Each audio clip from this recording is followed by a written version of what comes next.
नमस्कार, good morning प्यारे साथियों। कैसे हैं आप सभी? उम्मीद करती हूँ सभी प्यारे साथी एकदम मस्त, शानदार, जिंदाबाद, जबरदस्त होंगे।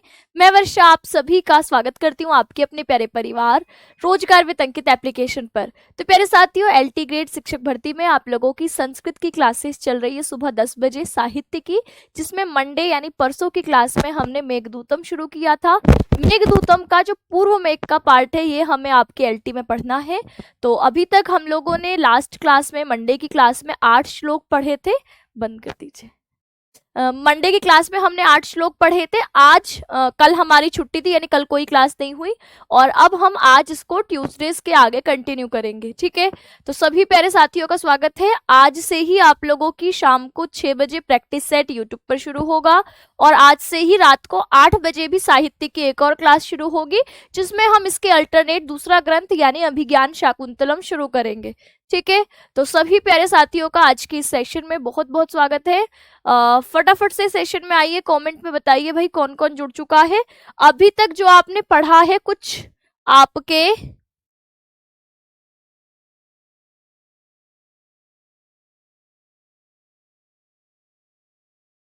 ठीक है, एक सेकंड आपको वेट करना पड़ेगा। ठीक है, एक सेकंड वेट करिए, पीडीएफ आपकी कुछ गलत लग गई है। ठीक है, एक सेकंड वेट करिए, मैं पीडीएफ सही कर लेती हूँ।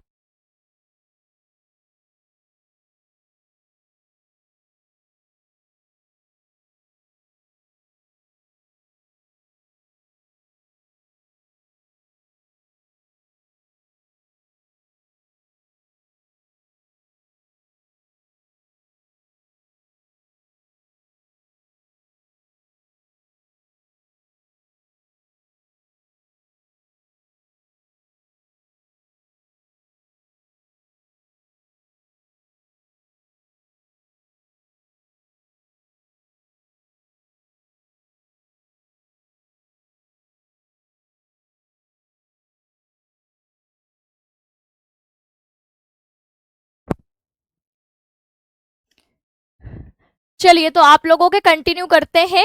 पिछली क्लास में आपने जो पढ़ा है उस पर बेस्ड क्वेश्चन सबसे पहले देखेंगे, और उसके बाद आगे के श्लोकों पर चर्चा करेंगे। ठीक है, तो क्लास में इस वक्त हैं अर्चना, ब्रिजेश, प्रगति, कोमल, संध्या, तनुज, साधना, सुनील। ठीक है, सभी का बहुत बहुत स्वागत है। ठीक है, चलिए, सभी साथी आ चुके हैं। शिवानी, अमृता, शशि, और हैं दीपांशु, तनुज, अंजू। ठीक है, क्लास नहीं चल रही है भाई, क्लास शुरू हो चुकी है। ठीक है, अब बताइए सभी को ऑडियो और वीडियो दोनों ही क्लियर है? तो हम आगे कंटिन्यू करते हैं। ठीक है, देखिए, पहला क्वेश्चन जो अभी तक आपने पढ़ा है उसी पर कुछ क्वेश्चन, ताकि थोड़ा सा रिकॉल हो जाए, क्योंकि परसों हमने पढ़ा था, कल का गैप आ गया है, तो थोड़ा सा रिकॉल हो जाए, इसके लिए शुरुआत में मैंने आपके 7-8 क्वेश्चन रख लिए हैं। उसके बाद आगे मैं कंटिन्यू करूंगी। तो यक्षः केन कारणेन स्वाधिकारात् प्रमत्तः इति शापं प्राप्तवान्? ए स्वपत्न्या सह कलह कारणात्, बी स्व ईश्वरस्य कुबेरस्य उपेक्षायाः कारणात्, सी स्वकर्तव्यस्य उपेक्षायाः कृते, डी देवानाम् अपमानार्थम।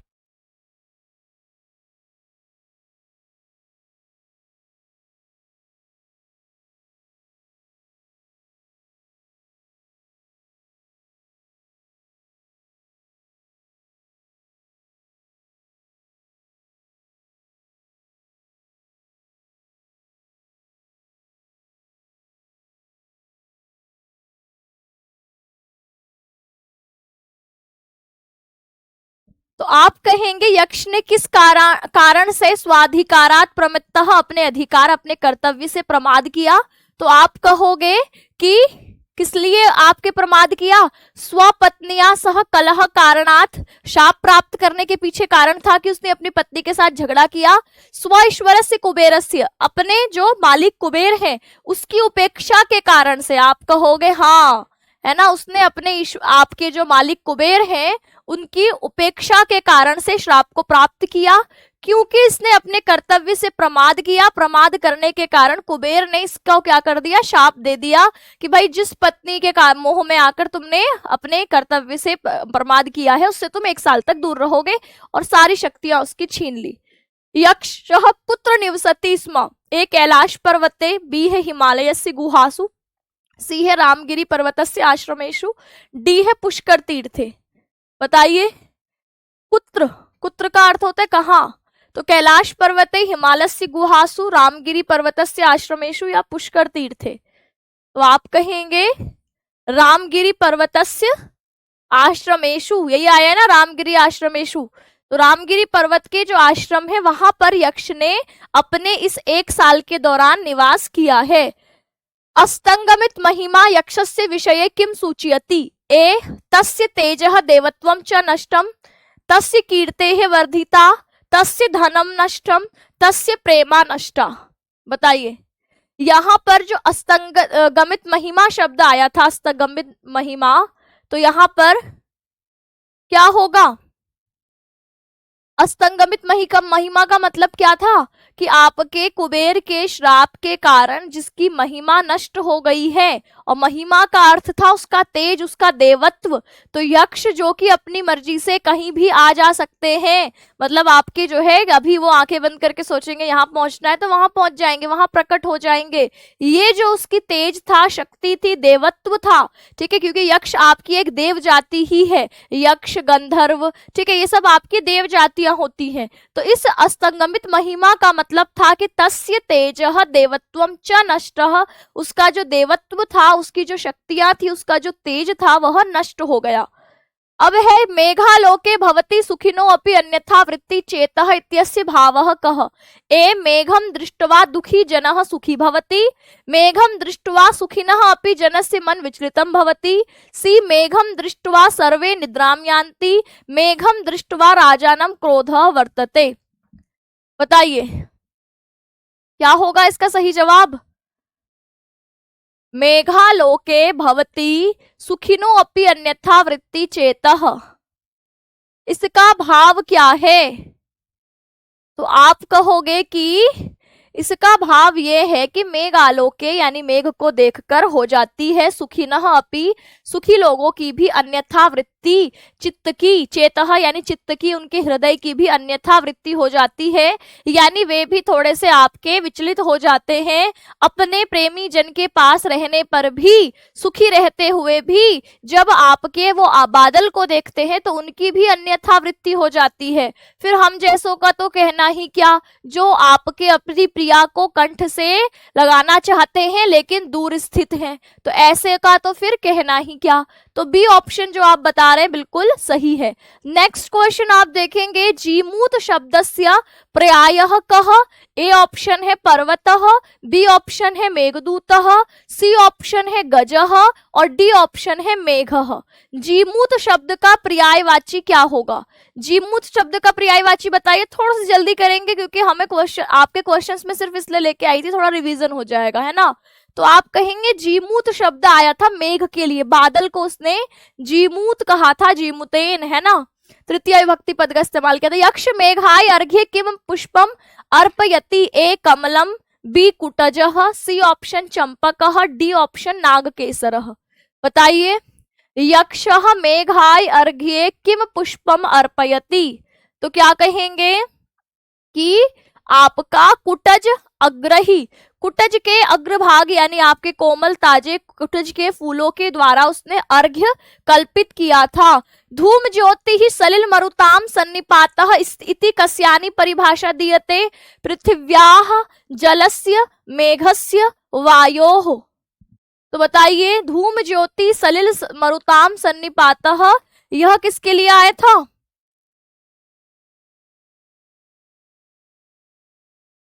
तो कहेंगे ये है मेघ के लिए कि जो धुआं, प्रकाश, पानी और हवा का सन्निपात है, मिश्रण है।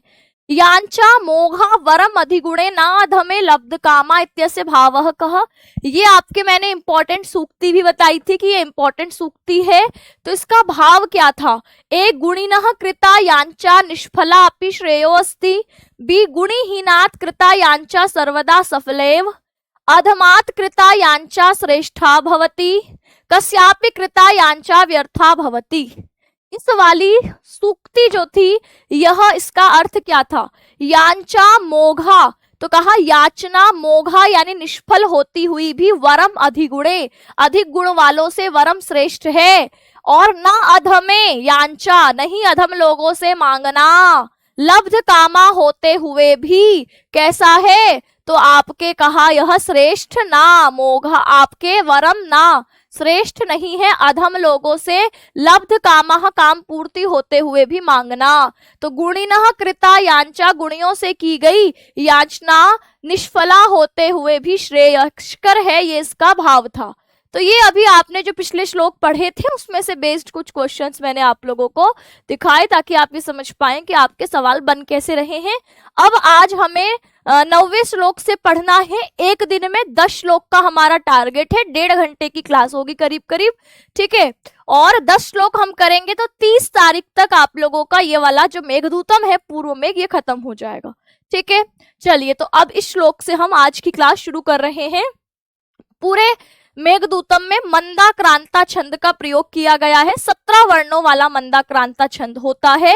तो अब यहाँ पर लिखा है मंदम मंदम नुदति पवनश्च अनुकूलो यथा त्वाम वामश्च अयम नदति मधुरम चातकस्ते सगंधः गर्भादान क्षण परिचयात नूनम आबद्ध माला सेविष्यन्ते नयन सुभगाम खे भवंतम बलाकाः।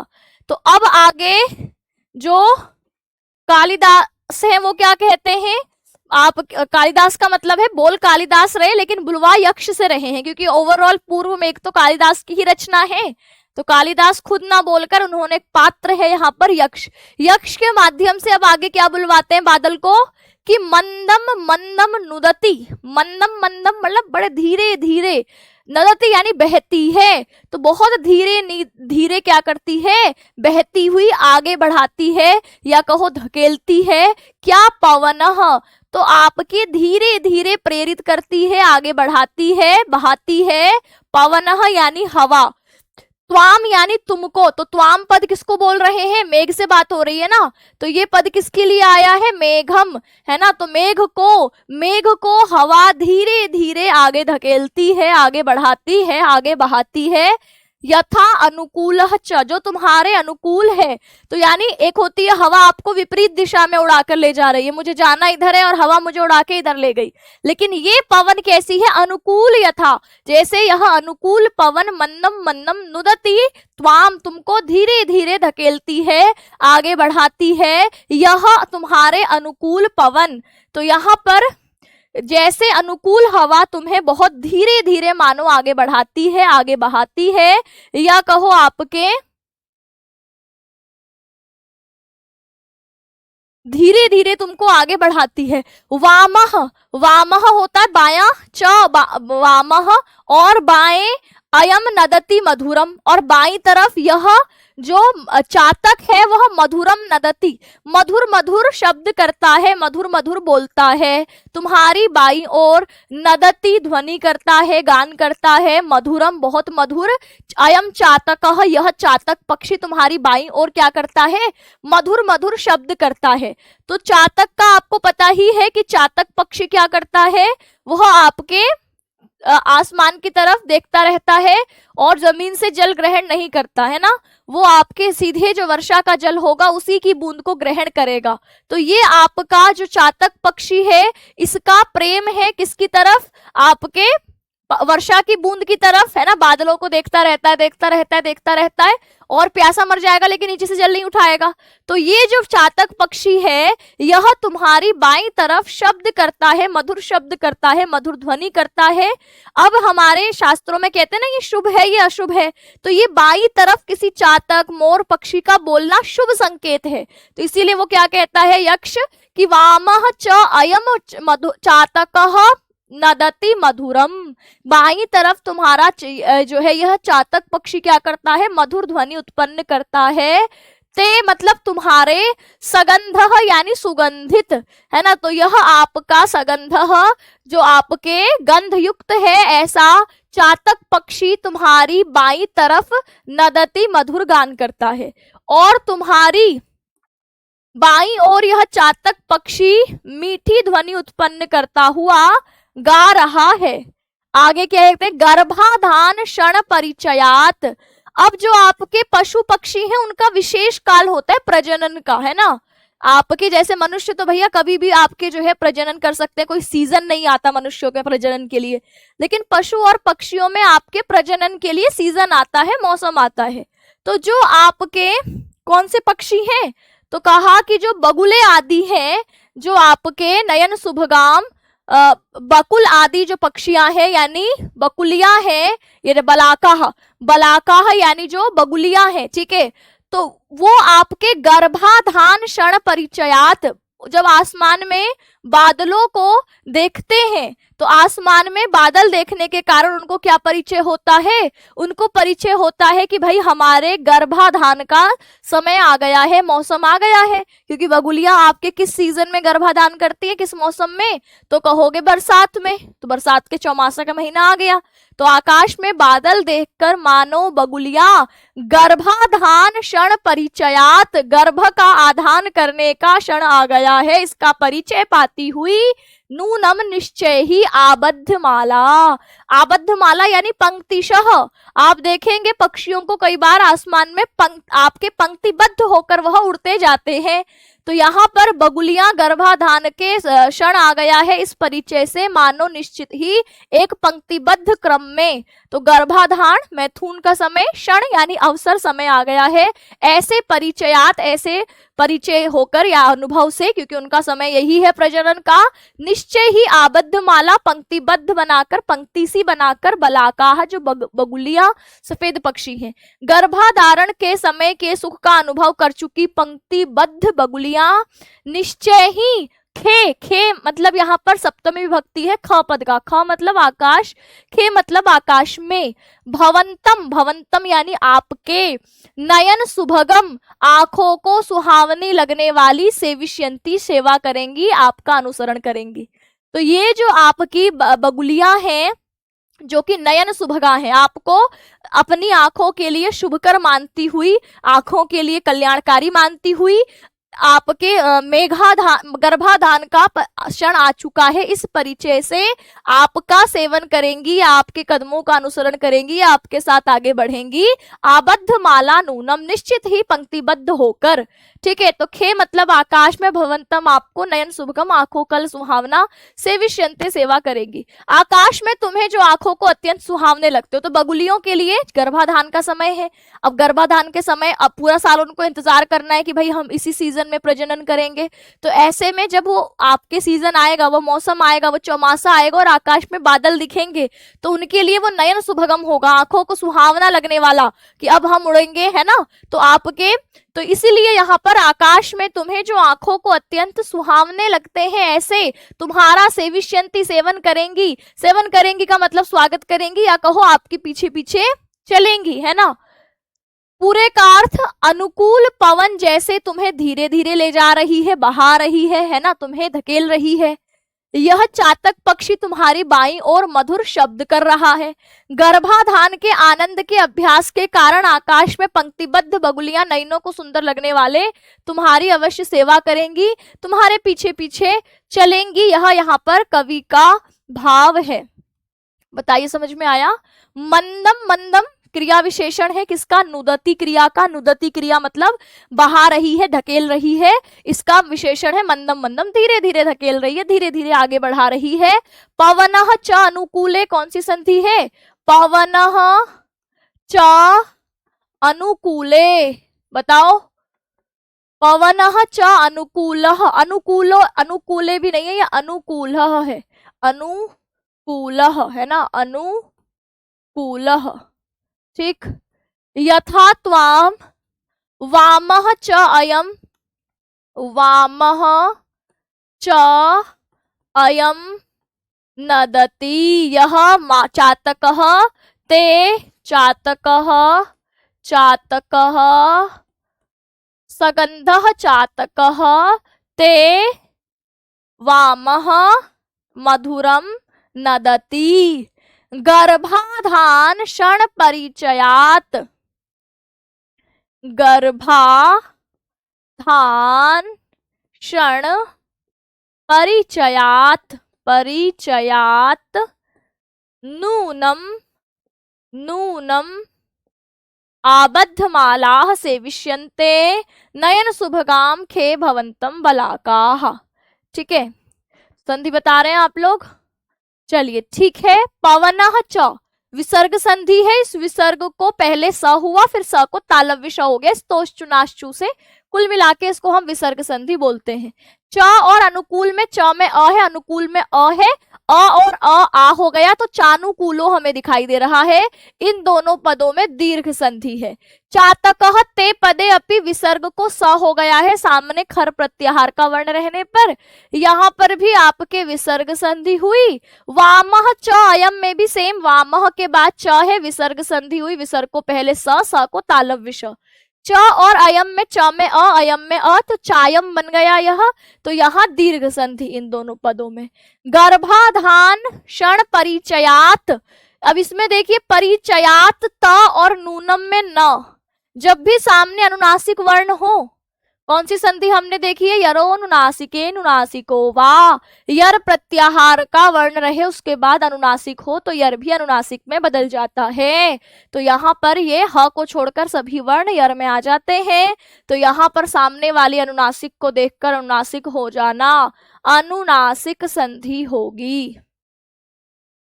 बाकी व्याकरणिक टिप्पणी और देख लेते हैं, व्याख्या पढ़ लेते हैं। तो यहाँ जो यक्ष है वह मेघ को संदेश ले जाते समय मार्ग में होने वाली अप्रतिम अनुभूति का वर्णन करते हुए कहते हैं कि जैसे हवा मानो तुम्हारे अनुकूल होकर तुम्हें धीरे धीरे ले जा रही है। यह अभिमानी चातक, सगंधः चातकः, सगंधः किसका विशेषण है, चातकः का, कि सगंधः चातकः, यह अभिमानी चातक, गंध सहित चातक जो है, अभिमानी इसलिए बोला क्योंकि पानी का ग्रहण ये सर झुकाकर नहीं करता, ये हमेशा सर उठा करके, तुम याचना करता है, मांगता है, लेकिन कैसे, सर उठाकर, है ना, ऐसा याचक नहीं जो सर झुकाकर मांगे, इसीलिए इसको अभिमानी कहा है या सगंधः कहा है। तो यह सगंधः चातकः, यह अभिमानी चातक पक्षी तुम्हारे बाईं ओर मीठी ध्वनि उत्पन्न कर रहा है। मोर, चातक आदि पक्षियों का बाईं ओर बोलना शुभ माना जाता है। वे बगुलियां जिन्हें कि गर्भाधान अर्थात संभोग से प्राप्त होने वाले आनंद का अभ्यास है, संभोग से प्राप्त होने वाले उस आनंद से परिचित वे तुम्हारे जैसे नयनों को सुंदर लगने वाले मेघ को देखकर खुद को कैसे रोक पाएंगी, अतः वह बगुलियां तुम्हें देखकर आकाश में पंक्तिबद्ध होकर अवश्य ही तुम्हारी सेवा करेंगी। ये यहाँ पर किसने कहा, आपके यक्ष ने। मंदम, मंदम इसका अर्थ क्या हो गया, धीरे धीरे, किसका विशेषण है, नुदति का। ठीक है, नुदति में नुद धातु है, लट लकार प्रथम पुरुष एक वचन का रूप है। नुद धातु प्रेरणा अर्थ में होती, धकेलना अर्थ में हो गई। नदति में आपके यह जो नुद है यह आपके किस लिए है, शब्द करना अर्थ में है, इसका भी लटलकार प्रथम पुरुष एक वचन का है, नदति रूप शब्द करने के अर्थ में। गर्भाधान क्षण, तो गर्भस्य आधान तदेव क्षणः, यानी गर्भ का आधान यानी ग्रहण करने का जो क्षण है, तो गर्भ के आधान का क्षण, इतना पद देखे तो षष्ठी तत्पुरुष है। और तस्मिन परिचयात, इसके परिचय से, ठीक है, तो सप्तमी तत्पुरुष समास हो गया कि गर्भ के आधान के परिचय के समय में आबद्ध माला, आबद्धाः मालाः या भी पंक्ति, आबद्ध मालाः शब्द बकुलाः के विशेषण के तौर पर आया है, इसलिए बहुव्रीहि बोला, आबद्धाः मालाः या भी बकुलभिः या बकुलाः। ठीक है, नयन शुभगम, नयनयोः शुभगः, तो जो आपके नयन को क्या लगे, कल्याणकारी लगे, शुभ लगे। शेष षष्ठियाः समासः, सेविष्यन्ते में सेव धातु है, लट लकार प्रथम पुरुष, आपके एक वचन नहीं, सेविष्यन्ते यह बहुवचन का होगा। ठीक है, बहुवचन, सेव धातु के लट लकार प्रथम पुरुष बहुवचन में, श्यते श्यते श्यते श्यन्ते आत्मनेपदी का रूप है। ठीक है, चलिए आगे बढ़ते हैं। अगला, अच्छा, किसी किसी की किताब में हो सकता है श्लोकों में अंतर भी दिखे, है ना, तो उसके लिए परेशान नहीं होना है, वो सारे ही कवर होते चले जाएंगे। हो सकता है ये वाला श्लोक कई लोगों की किताब में जो मैंने भी पढ़ाया वो 10वां हो। ठीक है, चलिए अब देखिए क्या लिखा है। ताम च अवश्यम दिवस गणनात् पराम एक पत्नी अव्यापन्नाम अविहत अविहत गति द्रक्ष्यसि भ्रातृजायाम आशा बंधः कुसुम सदृशम प्रायशो ही अंगनाम सद्यः पाति प्रणयी हृदयम विप्रयोगे रुणद्धि। इंपॉर्टेंट सूक्ति है, ठीक है, ये आपकी इंपॉर्टेंट सूक्ति है। देखिए क्या कहते हैं, ताम च अवश्यम। तो यहाँ पर ताम च अवश्यम यानी वह जो आपकी मेरी पत्नी होगी, वह ताम यानी तुमको, है ना। तो ताम यानी तुमको, च अवश्यम अवश्य ही, निश्चित ही, दिवस गणना तत्पराम। तो आप क्या कहेंगे कि दिवस गणना तत्पराम मतलब आप कहेंगे दिवस की गणना में जो लगी हुई है, ठीक है। तो क्या कहेंगे, दिवस गणना तत्पराम एक पत्नीम। तो दिवस गणना मतलब दिनों की गिनती करने में, कि आज 1 दिन हो गया, 2 दिन हो गया, 1 महीना हो गया, 2 महीने हो गए, 3 महीने हो गए, 1 साल का श्राप है, तो गिनती होगी, दिन गिनती होगी, महीने गिनती होगी, है ना। तो इसलिए लिखा दिवस गणना तत्पराम, दिवस की, दिनों की गणना करने में जो तत्पर है, लगी हुई है, ऐसी एक पत्नीम का अर्थ होता है एक ही पति को चाहने वाली पतिव्रता स्त्री। तो मुझे ही चाहने वाली, या कहो एक ही पति को चाहने वाली, ऐसी मेरी आपकी व्रता स्त्री जो है, वो दिनों की गणना में तत्पर, तुम उसको अव्यापन नाम यानी जो अभी व्यापन्न नहीं हुई है, यानी ऐसा नहीं कि वो आपकी जो है मर गई होगी मेरे वियोग में, है ना, ऐसा नहीं। अगली सूक्ति में इस बात को आपके डिफाइन करेंगे। तो अभी जो जीवित है, अव्यापन्न है ना, जो अभी जिसके प्राण अभी शेष है, जो अभी जीवित है, अविहत गति यहाँ मेघ के लिए आया, बादल के लिए आया। अविहत गति यानी जिसकी गति बाधित ना हो, ऐसे बिना रुके जाने वाले, अविहत गति वाले, बिना बाधा की आए गति में जिसकी, ऐसे अविहत गति मेघ, ऐसे बिना रुके वाले मेघ, भ्रातृजायाम द्रक्ष्यसि। भ्रातृजाया किसको बोलते हैं, भ्रातृ भाई, जाया मतलब पत्नी, भाई की पत्नी को क्या बोलते हैं, भाभी। तो यहाँ भ्रातृजाया पद संस्कृत में भाभी को बोला जाता है। तो यहाँ देखो, कालिदास प्रकृति के कवि कहे जाते हैं, जो प्रकृति को भी ऐसा नहीं दिखा रहे कि वो निर्जीव है, बादल को भाभी बना दिया यक्ष की, है ना।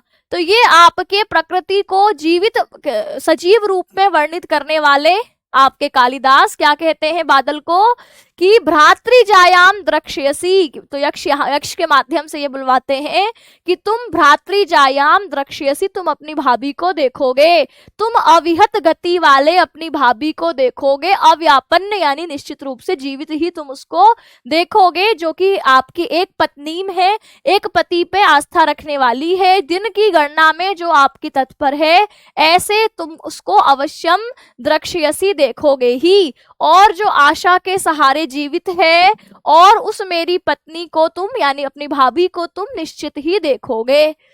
आशा बंध, अब ऐसा जीवित रहने वाली बात क्यों कही, तो कहा आशा बंध यानी आशा रूपी बंधन। आप न जाने कितने जीवन में दुख उठा लेते हो कि एक दिन सब ठीक हो जाएगा, उठाते हो कि नहीं उठाते हो। तो आप लोग अपने जीवन में बहुत सारे दुख इसीलिए उठा ले रहे हो कि ठीक है एक दिन सब कुछ ठीक हो जाएगा। जैसे अभी आप पढ़ाई लिखाई कर रहे होगे, उसके बाद जो है अब नौकरी के लिए घर से थोड़ी सी परेशानी आती होगी कि भैया कब नौकरी लगेगी तुम्हारी, कब तक पढ़ते ही रहोगे, ठीक है। और इसके अलावा कई लड़कियों की, आप में से कई जो हैं लड़कियों की शादी हो गई होगी, घर परिवार भी संभालना है, लेकिन फिर भी घर परिवार संभालने के साथ तैयारी कर रही होंगी। क्यों? क्योंकि ये उम्मीद है, ये आशा है कि नौकरी लगने पर सब कुछ ठीक हो जाएगा। तो हम अपने जीवन में ना जाने कितनी कष्टों, कितनी परेशानियों का सामना करते रहते हैं, सिर्फ एक सुख की उम्मीद से कि एक दिन सब कुछ ठीक हो जाएगा। तो यहाँ पर उसकी पत्नी भी यही आशा बंध, इसी आशा रूपी बंधन से, हम कहते हैं ना hope is life unhope is death, आशा ही जीवन है, मृत्यु ही मौत है ना। तो अगर आपके किसी व्यक्ति की उम्मीद जिंदा है तो वो आपके अपना जीवन कितने भी कष्ट में गुजार लेता है। हाँ, अगर उम्मीद उसकी मर गई तो फिर इंसान, फिर ज्यादातर लोग जो सुसाइड करते हैं, आत्महत्या करते हैं, उनकी उम्मीद खत्म होती है, उनको कहीं से कुछ उजाला नहीं दिखाई देता, कहीं से कुछ ठीक होता हुआ नहीं दिखाई देता। तो उम्मीद मरने पर व्यक्ति आत्महत्या की तरफ कदम बढ़ाता है। तो आशा बंधन बहुत बड़ा बंधन है। लिखा आशा बंध, आशा का रूपी बंधन, कुसुम सदृशम, कुसुम सदृशम यानी फूल के समान है, जो है ना। फूल के समान मतलब बोलने से क्या मतलब है, कोमल, फूल के समान जो कोमल है, ऐसे प्रायशः सामान्यतः अंगना नाम, जो आपकी स्त्रियां हैं, स्त्रियों का जो हृदय फूल के समान है उसको आशा रूपी बंधन क्या करता है, तो कहा रुणद्धि रोक के रखता है, ढांढस बंधा के रखता है। विप्रयोगे वियोग होने पर, अलग होने पर, हृदयम ऐसे कुसुम सदृशम हृदयम ऐसे फूल के समान हृदय को रोक कर रखता है। विप्रयोगे वियोग काल में, सद्यः पाति प्रणयी, तो सद्यः पातः शीघ्र ही जो टूट जाए ऐसा हृदय है ना, सद्यः पाति मतलब शीघ्र ही, पाति गिरकर टूटने वाला, प्रणयी प्रेम से भरा हुआ, हृदयम प्रेम से भरा हुआ हृदय जो कि शीघ्र ही टूटने का योग्य स्वभाव जिसमें है, वह ऐसा टूटे जाने वाले हृदय को क्या करता है, तो कहा विप्रयोगे वियोग काल में रुणद्धि रोक के रखता है। ठीक है, कौन, आशा बंध, आशा रूपी बंधन फूल के समान कोमल हृदय को विप्रयोग वियोग काल में स्त्रियों के कोमल हृदय को क्या करता है, आपके रोक कर रखता है। वियोग में वह प्रेममय हृदय जो कि स्वभाव है उसका शीघ्रता टूट जाने वाले हैं, उस पर आशा से उसे किसी प्रकार रोके रखती है। तो अपनी पत्नी के बारे में ही कहा कि तुम निश्चित ही अपनी भाभी को देखोगे जो कि एक ही पति में आस्था रखने वाली एक पत्नी व्रतिम है, जो दिवस गणना तत्पराम है, जो दिनों को गिनती होगी, मेरी राह तकती होगी, ऐसी तुम मेरी पत्नी को अवश्यम अवश्य देखोगे, जो अभी क्या होगी, अव्यापन्न आपकी जो है वह जीवित होगी और तुम ऐसी भाभी को जरूर देखोगे। और कहा कि क्योंकि कुसुम सदृश कोमल हृदय को वियोग काल में आशा बंधः विप्रयोगे रुणद्धि विप्रयोग अवसर पर रोक कर रखता है। तो हे मेघ, यहां मेघ का विशेषण क्या आया था, मेघ का विशेषण है ये देखो, ताम आपके अविहत गति ही, अविहत गति ही है ना, तो तुम अविहत गति वाले ताम तुम जरूर उसको देखोगे, द्रक्ष्यसी। तो यहाँ पर आप हे मेघ दिन गिनने में तत्पर, दिवस गणना तत्पराम, आशा के कारण जीवित, पतिव्रता उस भाई की पत्नी अर्थात भाभी को बिना रुके जाता हुआ अवश्य देखेगा। तो बिना रुके जाता हुआ किसके लिए है, तो आपके बादल के लिए जो अप्रतिहत गति वाला है, ऐसे तुम अवश्य न्यूनम द्रक्ष्यसी देखोगे, क्योंकि आशा का बंधन फूलों की तरह वियोग में जल्द टूट जाने वाले अंगना नाम स्त्रियों के प्रेम से भरे हृदय को प्रायः रोका रखता है। ठीक, तो अब यहां पर इसकी व्याख्या देख लेते हैं। यक्ष मेघ को स्वयं की पत्नी की स्थिति बताते हुए कहता है, हे मेघ जब तुम अविहत गति अर्थात निरंतर बिना रुके हुए जाओगे, शाप की अवधि के दिन गिनने में तत्पर अर्थात मेरे वियोग के दिनों की गणना करने में लगी बस इस इंतजार में कि यह 1 वर्ष का समय खत्म हो, उससे तुम और मैं उनसे मिलूंगी, मात्र मुझसे मिलने की आशा के कारण जीवित प्रतिव्रता तुम्हारे भाई की पत्नी अर्थात तुम्हारी भाभी को तुम अवश्य ही देखोगे। यहाँ यक्ष को उसकी पत्नी आशा मात्र से जीवित है, क्योंकि आशा एक ऐसा बंधन है जो स्त्रियों के हृदय को टूटने से रोके रखता है, वरना उनका हृदय पति के वियोग में फूलों की तरह शीघ्र ही टूटने वाला होता है। ये यहाँ पर समझाया गया है। अब इसके कुछ व्याकरणिक टिप्पणी को देख लेते हैं। बताइए कौन कौन सी संधि दिखाई दे रही है यहाँ पर। च अवश्यम, च अवश्यम, दिवस गणना तत्पराम, एक पत्नीम म में आधा है, फिर अव्यापन्न और अव्यापन्नाम द्वितीय विभक्ति, अव्यापन्नाम में भी म आधा है, फिर अविहत गति ही में विसर्ग का र हो गया है ना, तो यहाँ पर गति ही, अविहत गति ही, और फिर द्रक्ष्यसी रूप है, ये आपके जो दृश्य धातु है उसके मध्यम पुरुष एक वचन का रूप है। भ्रातृजायाम आशाबंधा कुसुम सदृशम प्रायशः, ये भी यहाँ पर विसर्ग का ओ हो गया है। ही अंगानाम पदे कह संधि अस्ति, यहाँ बताइए। ही अंग ना नाम विभक्ति कौन सी है इसमें, सद्यः पाति प्रणयी हृदये विप्रयोगे रुणद्धि। कह रहे हैं आप लोग च अवश्यम पदे दीर्घ संधि अस्ति, च में अ है, अवश्यम में अ है, अ और अ आ हो गया है, तो ये क्या बन गया है, चावश्यम, चावश्यम है ना।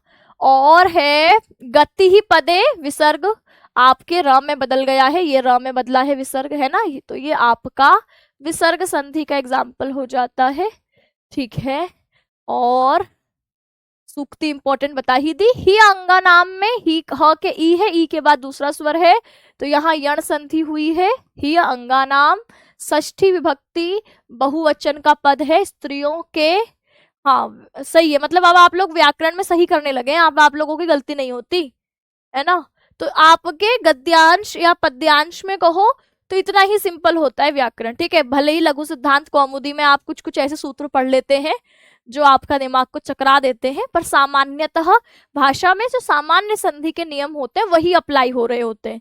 जो लघु सिद्धांत कौमुदी में आप वो विस्तार देखते हैं उतना, वो केवल वही कुछ इंपॉर्टेंट शब्दों को बताते हुए ही आते हैं, और वो आपके व्याकरण में एक आध क्वेश्चन आएगा। अगर भाषा में व्याकरणिक टिप्पणी आती है तो वो सरल स्तर पर आती है, तो घुमावदार शब्द यहाँ नहीं होते हैं ना, सीधे सीधे आप लोग समझ रहे होते हैं। ठीक है, साहित्य के परिचय वाले टॉपिक को हम लोग दिवाली के बाद कंप्लीट करेंगे। 6 नवंबर का तारीख मैंने आपको दे रखी है कि नवंबर के पहले सप्ताह में कोर्स कंप्लीट हो जाएगा, तो दिवाली से पहले साहित्य का खंड मैं आपको खत्म करवा दूंगी। 5-6 दिन की आपकी दिवाली की छुट्टी रहेंगी। इसके बाद आप लोगों का जो बाकी बचा हुआ सेक्शन है, यानी व्याकरण के भी मैं कुछ इंपॉर्टेंट टॉपिक करा के जाऊंगी, तो जो व्याकरण रह जाएगी या जो साहित्य के परिचय वाला भाग होगा उसको दिवाली के बाद जो 10-15 दिन हमारे पास होंगे, क्योंकि साहित्य खत्म हो चुका होगा, तो तीनों टाइम स्लॉट आपके फ्री हो जाएंगे। 10 वाला भी साहित्य करना नहीं है, 1 बजे वाला व्याकरण चल ही रहा है, शाम को 8 बजे का, तो तीनों स्लॉट में हम व्याकरण के अलग अलग टॉपिक्स को और साहित्य के परिचय वाले टॉपिक को उस 15 दिन में फिर खत्म करेंगे, है ना। यानी 22 से आपकी दिवाली की छुट्टी के बाद 22 से वापस क्लास शुरू होगी, तो हम लोग 22 से लेकर 6 नवंबर तक जो भी हमारे पास 10, 12, 15 दिन होंगे, उस 15 दिन में बाकी साहित्य के परिचय वाला पार्ट भी हो जाएगा। ये मैंने आपको बताया था, परसों 6 बजे वीडियो बनाई थी, फिर भी आप क्लास में पूछते। क्लास को तो मत डिस्टर्ब करिए, देखिए वहां पर है ना, बीच में फ्लो टूटता है बाकी लोगों का। चलिए, तो अब देखेंगे दिवस गणना तत्पराम, तो दिवसा नाम गणनायाम तत्परा ताम, तो दिवस की गणना में जो तत्पर है, तो यहाँ पर दिवस की गणना में तत्पर सप्तमी तत्पुरुष। अव्यापन्ना नाम, तो अव्यापन नाम में यहाँ पर न के अर्थ में, नहीं के अर्थ में लगा है। व्यापन्न शब्द में वी और आंग उपसर्ग है, पद धातु से ता प्रत्यय किया है, द्वितीय विभक्ति का रूप अव्यापन नाम है। ये अव्यापन नाम पत्नी के लिए आया है, यानी यक्ष की जो पत्नी है उसके लिए आया है। एक पत्नी भी उसी की पत्नी के लिए आया है, यक्ष की पत्नी यक्षिणी के लिए आया। एक पति यस्यासा, एक पत्नी व्रता, है ना, एक पति व्रता, बहुव्रीहि समास। अविहत गति ही, अविहत गति ना विहता गति यस्य, जिसकी गति में कोई बाधा ना पड़े, ऐसा बहुव्रीहि समास है। यहाँ पर भी विहत शब्द में आपके वी उपसर्ग है, हन धातु से त प्रत्यय होता है। द्रक्ष्यसि में दृश धातु लिट लकार मध्यम पुरुष एक वचन का रूप है। भ्रातृजायाम, भ्रातु जायाम, भाई की पत्नी षष्ठी तत्पुरुष, ये भी उसकी पत्नी के लिए आया। कुसुम सदृशम, कुसुमेन सदृशम तत्पुरुष, और आपके कुसुम ही सदृशम, कुसुम के समान सदृश को, सदृश शब्द में तृतीय विभक्ति होती है सदृश के योग में, इसलिए तृतीय तत्पुरुष कह सकते हैं। अंगना नाम प्रशस्तानि अंगानि आसनः, प्रशस्त है जिसके अंग, ऐसी वह अंगाना तासाम, ऐसी स्त्रियों के, तो ये आपके षष्ठी विभक्ति बहुवचन का पद है। ठीक है, चलिए आगे बढ़ते हैं। अगला श्लोक है हमारा 11वां श्लोक। लिखा कर्तुम यच्च प्रभवति महीम उच्छलीन्द्र आत्पत्राम तच्छ्रुत्वा ते श्रवण सुभगम गर्जितम मानसोत्कः आकैलासात् विषकिसलय छेद पाथेयवन्तः संपत्स्यन्ते नभसि भवतः राजहंसाः सहायः। ये वाला आपने संधि अभी कल परसों करी है, बताओ कौन से सूत्र से कौन सी संधि हुई है इसमें। ठीक है, इसमें कौन सी संधि हुई है, कौन से सूत्र से हुई है, ये आपको बताना है। कल परसों ही हमने ये आपके किया है कंप्लीट, बताइए आप बताइए, जब तक मैं आगे अर्थ बताती हूँ। कर्तुम यच्च प्रभवति, कर्तुम यच्च प्रभवति महीम उच्छिली आंध्र पत्राम, तो जो आपके करने में समर्थ है। ठीक है, तो क्या कहेंगे, कर्तुम यत च प्रभवती, जो करने में समर्थ रखता है, सामर्थ्य रखता है, बनाने की सामर्थ्य रखता है। महीम, मही पृथ्वी को बोलते हैं, महीम यानी द्वितीय विभक्ति पृथ्वी को बनाने की सामर्थ्य रखता है।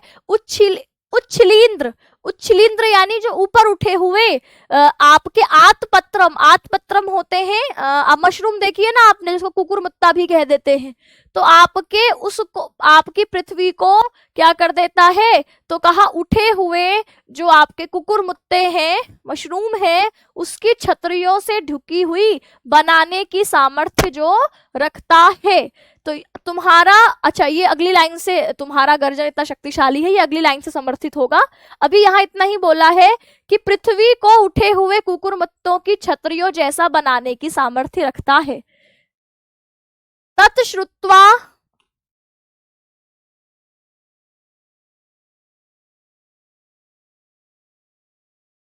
तत्श्रुत्वा यानी उसको सुनकर, है ना, तत्श्रुत्वा यानी उसको सुनकर।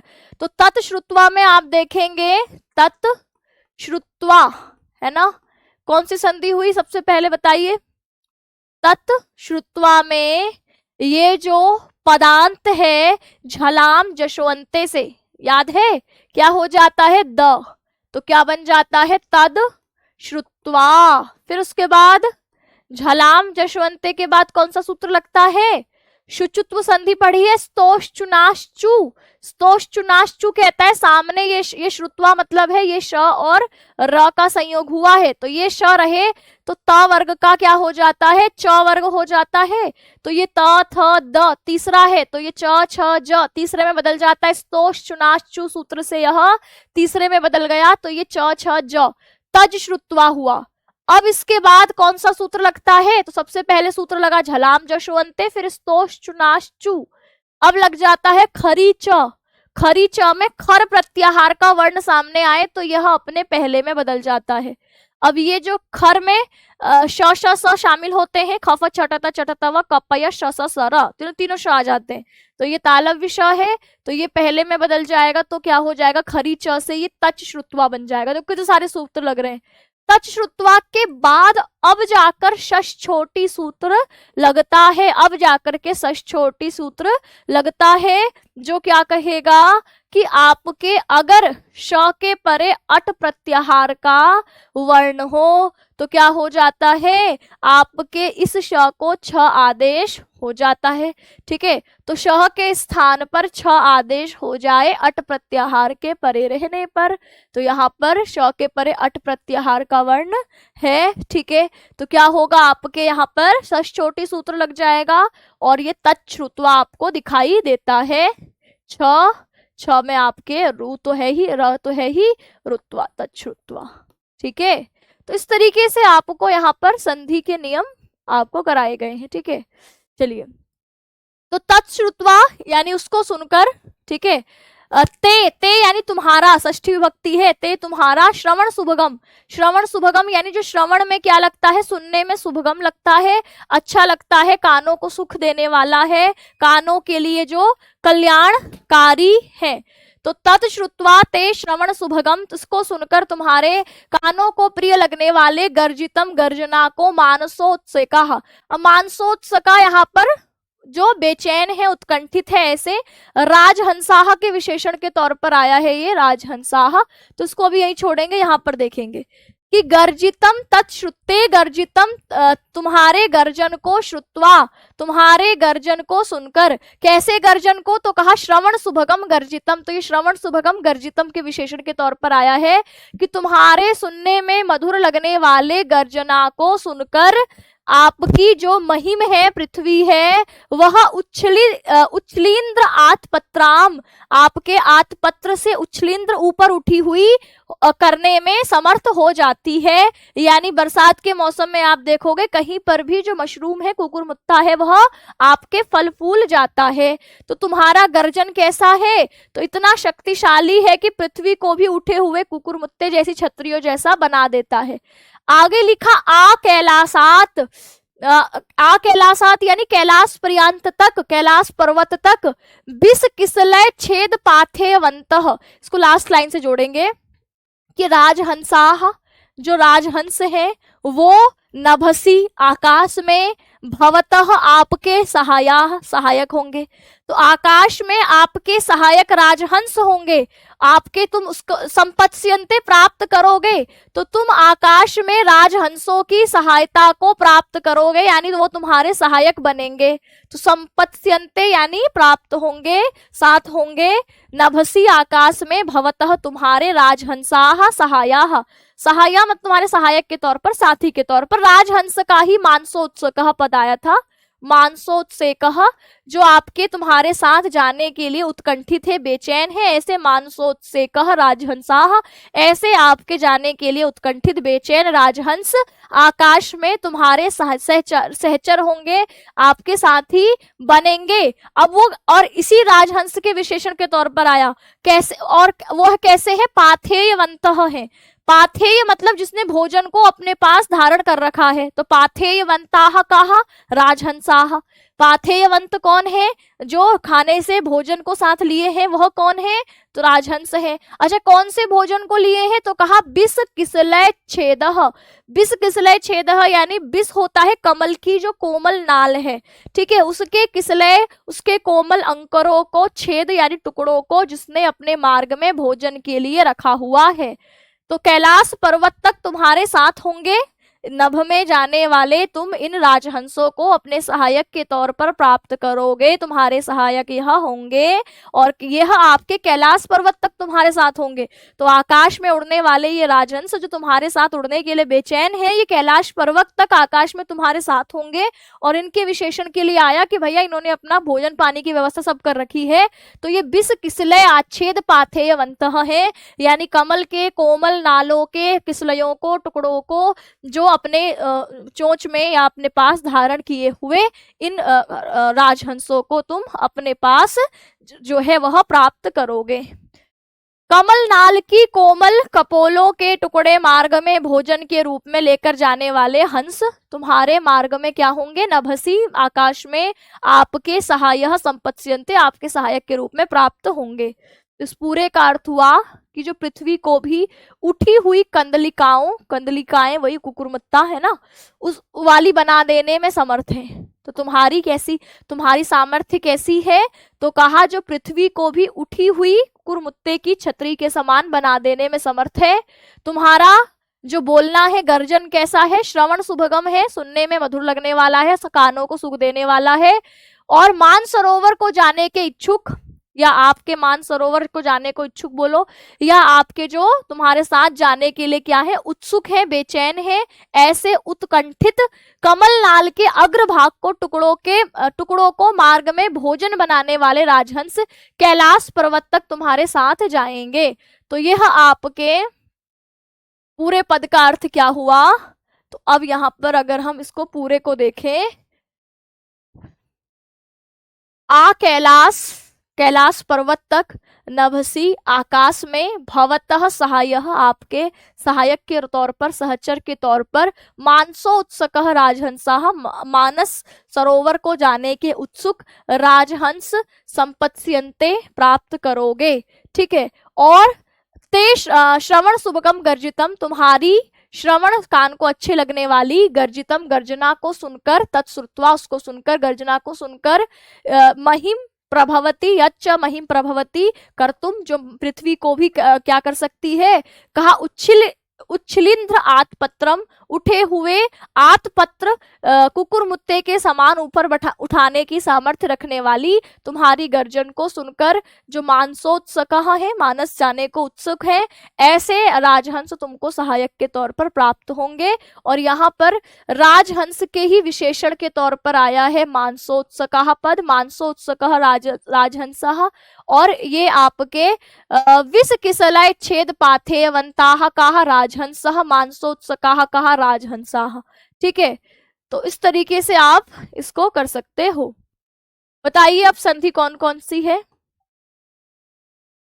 सबसे पहला पद ये यत च, कौन सी संधि है, कर्तुम, करने में, प्रभवती, महिम, उच्छलिंद्र, आतपत्राम, तो यहाँ उच्छलिंद्र, उच्छलिंद्र और आतपत्राम, आत पत्राम, ठीक है, ये तो तुम समझ ही गए हो। तत् श्रुत्वा है, तत् श्रुत्वा है। श्रवण सुभगम गर्जितम मानसोत्सकाः, मानस उत्सकाः, ठीक है, मानस उत्सुकाः,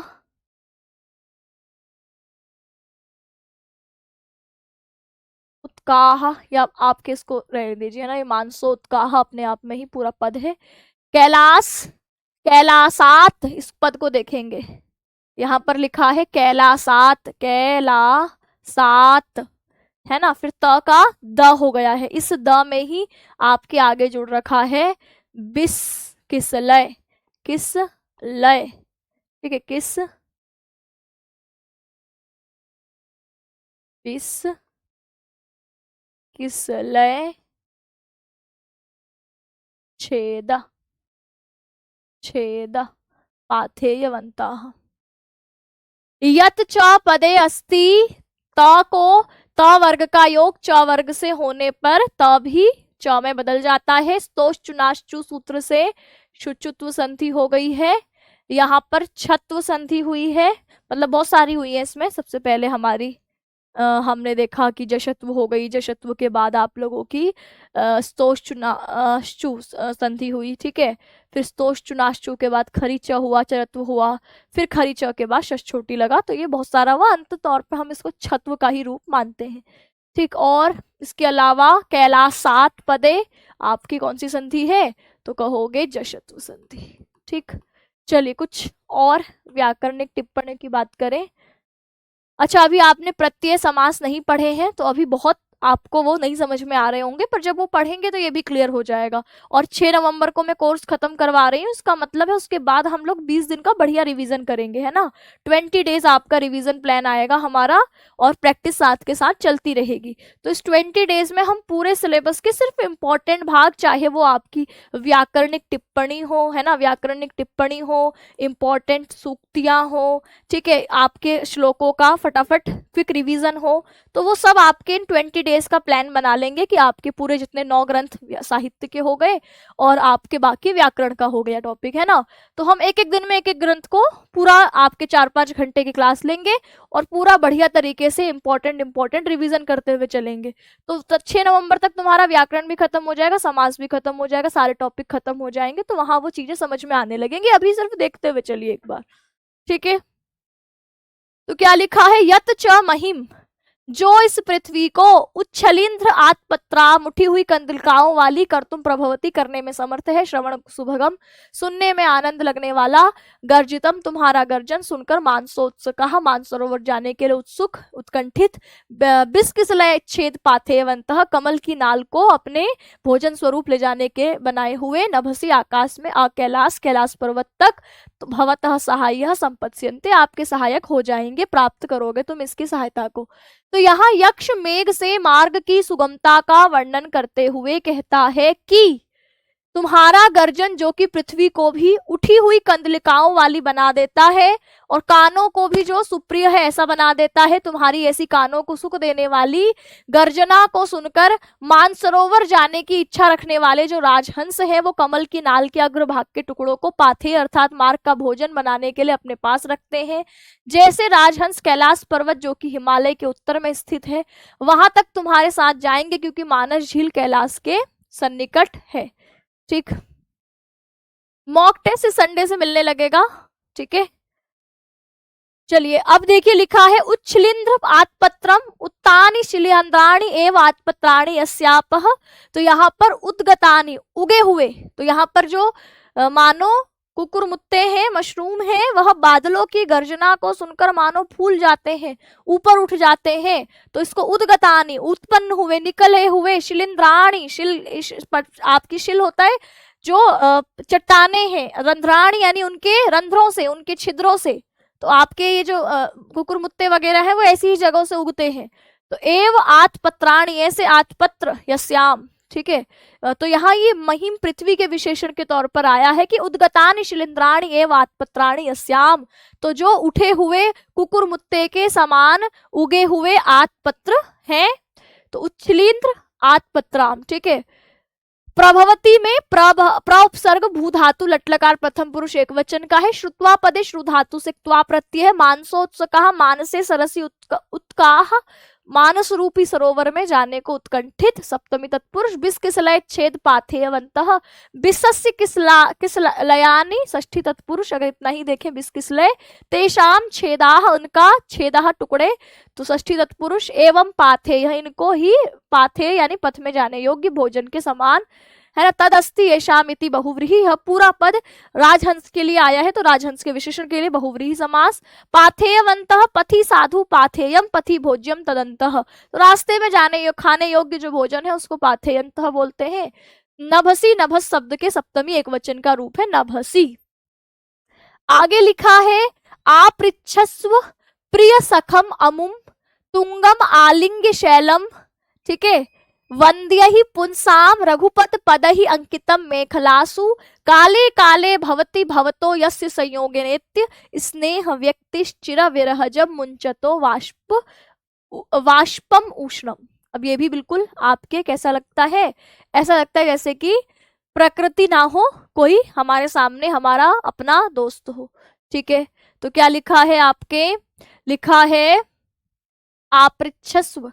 आपृच्छस्व यानी पूछो, आपृच्छस्व यानी आज्ञा लो, पूछो। प्रिय सखम प्रिय सखा को। अमुम तुंगम, इस अमुम इस तुंगम यानी जो पहाड़ है चोटी है ना। आलिंग्य गले लगाकर शैलम, तो इस शैलम इस पर्वत को आपके जो ऊंचा पर्वत है उसको आलिंगन करके अपने प्रिय सखा को पूछो। तो यहाँ पर जो हिमालय की या पर्वत की चोटी है या पर्वत को उसका सखा बता दिया, बादलों का सखा, क्योंकि बादल क्या है, बादल आकर के किसका आलिंगन करते हैं, पर्वतों की चोटी का आलिंगन करते हैं। तो आप किसका आलिंगन करते हो, किसको गले लगाते हो, अपने दोस्त को गले लगाते हो। तो इसीलिए कहा कि तुम भी जब हम किसी से आपके टाटा बाय बाय बोलना होता है तो हम गले लग करके बोलते हैं ना, भाई ठीक है दोबारा मिलेंगे, ऐसा बोलते हैं ना। तो ऐसे ही यहाँ पर जो आपका यक्ष है वो भी कहता है कि तुंगम शैलम आलिंग, इस ऊंचे शैल पर्वत का आलिंगन करके अपने प्रिय सखम आपृच्छ आज्ञा लो विदा लो पूछो, है ना।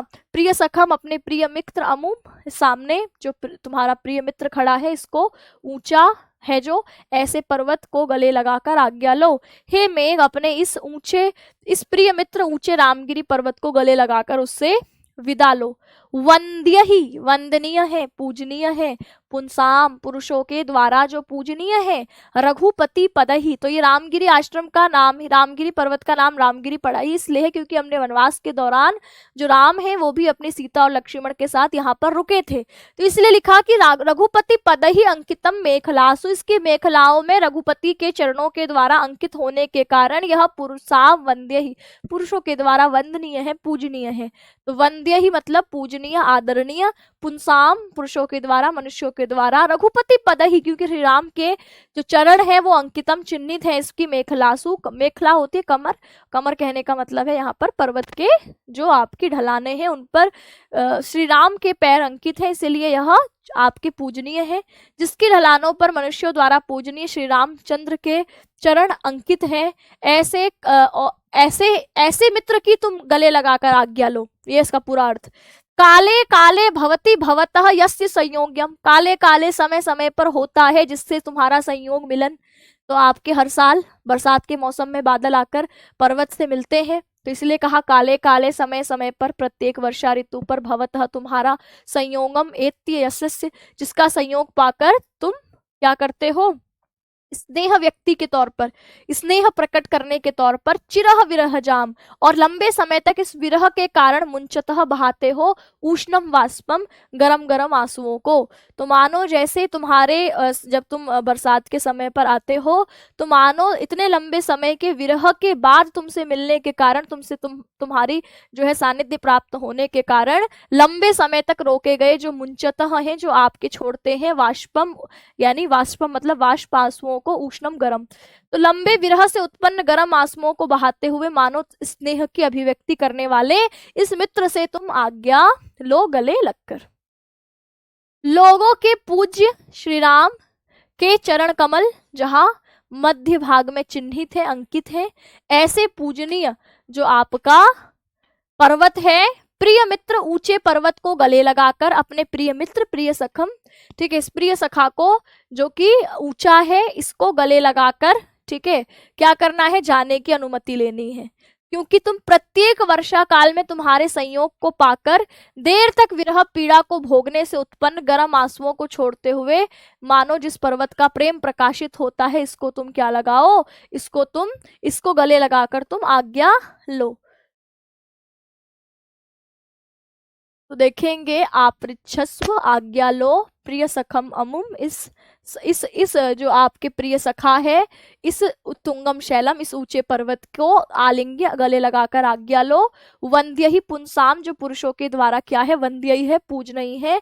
रघुपति के मेखलासु, रघुपति के द्वारा अंकित है इसकी मेखला पर अपने चरण चिन्ह, तो इसलिए यह पूजनीय है। ऐसे पर्वत को गले लगाकर आज्ञा लो। काले काले भवती, समय समय पर होता है, भवतः तुम्हारे, यस्य संयोगेन एत्य, समय समय पर तुम्हारे संयोग को प्राप्त होने पर, जो स्नेह व्यक्ति चिरविरहजम, स्नेह की अभिव्यक्ति, चिरविरहम लंबे काल के विरह को के कारण मुंजते छोड़ता है, उष्णम वाष्पम, गरम गरम आंसुओं को, ठीक है। चलिए, तो इसमें यहाँ पर बताइए कौन सी संधि है, तुंगम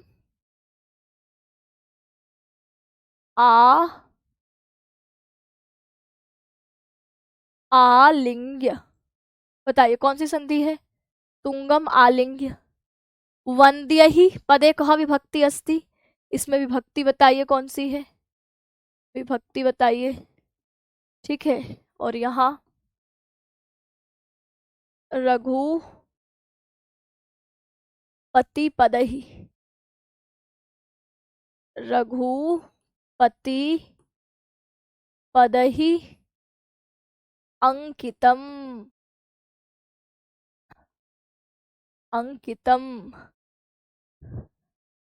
मेखलासु पद में बताइए कौन सी विभक्ति है,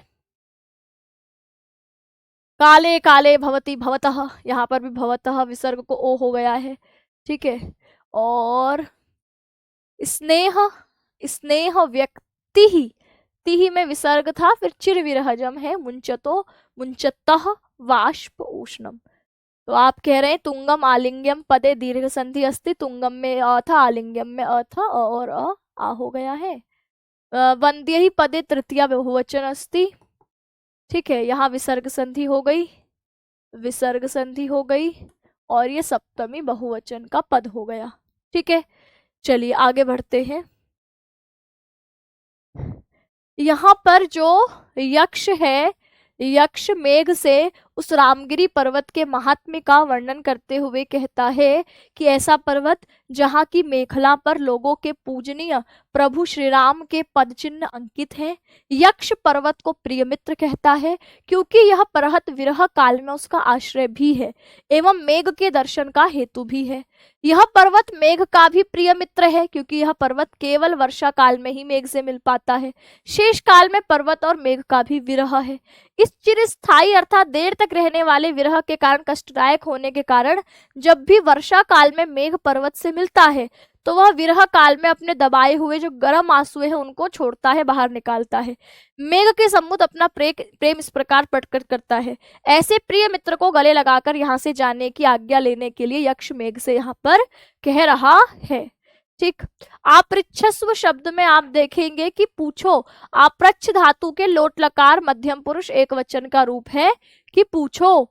आ उपसर्ग का योग है, आंगी नु प्रपच्छयो, आत्मनेपदी में हो जाता है यह रूप प्रच्छ धातु का, ठीक है, आंग उपसर्ग लगी गया है। प्रिय सखम, प्रियश्च असौ सखाः, सखा जो प्रिय है कर्मधार है क्योंकि प्रिय यहाँ पर विशेषण के तौर पर आया है।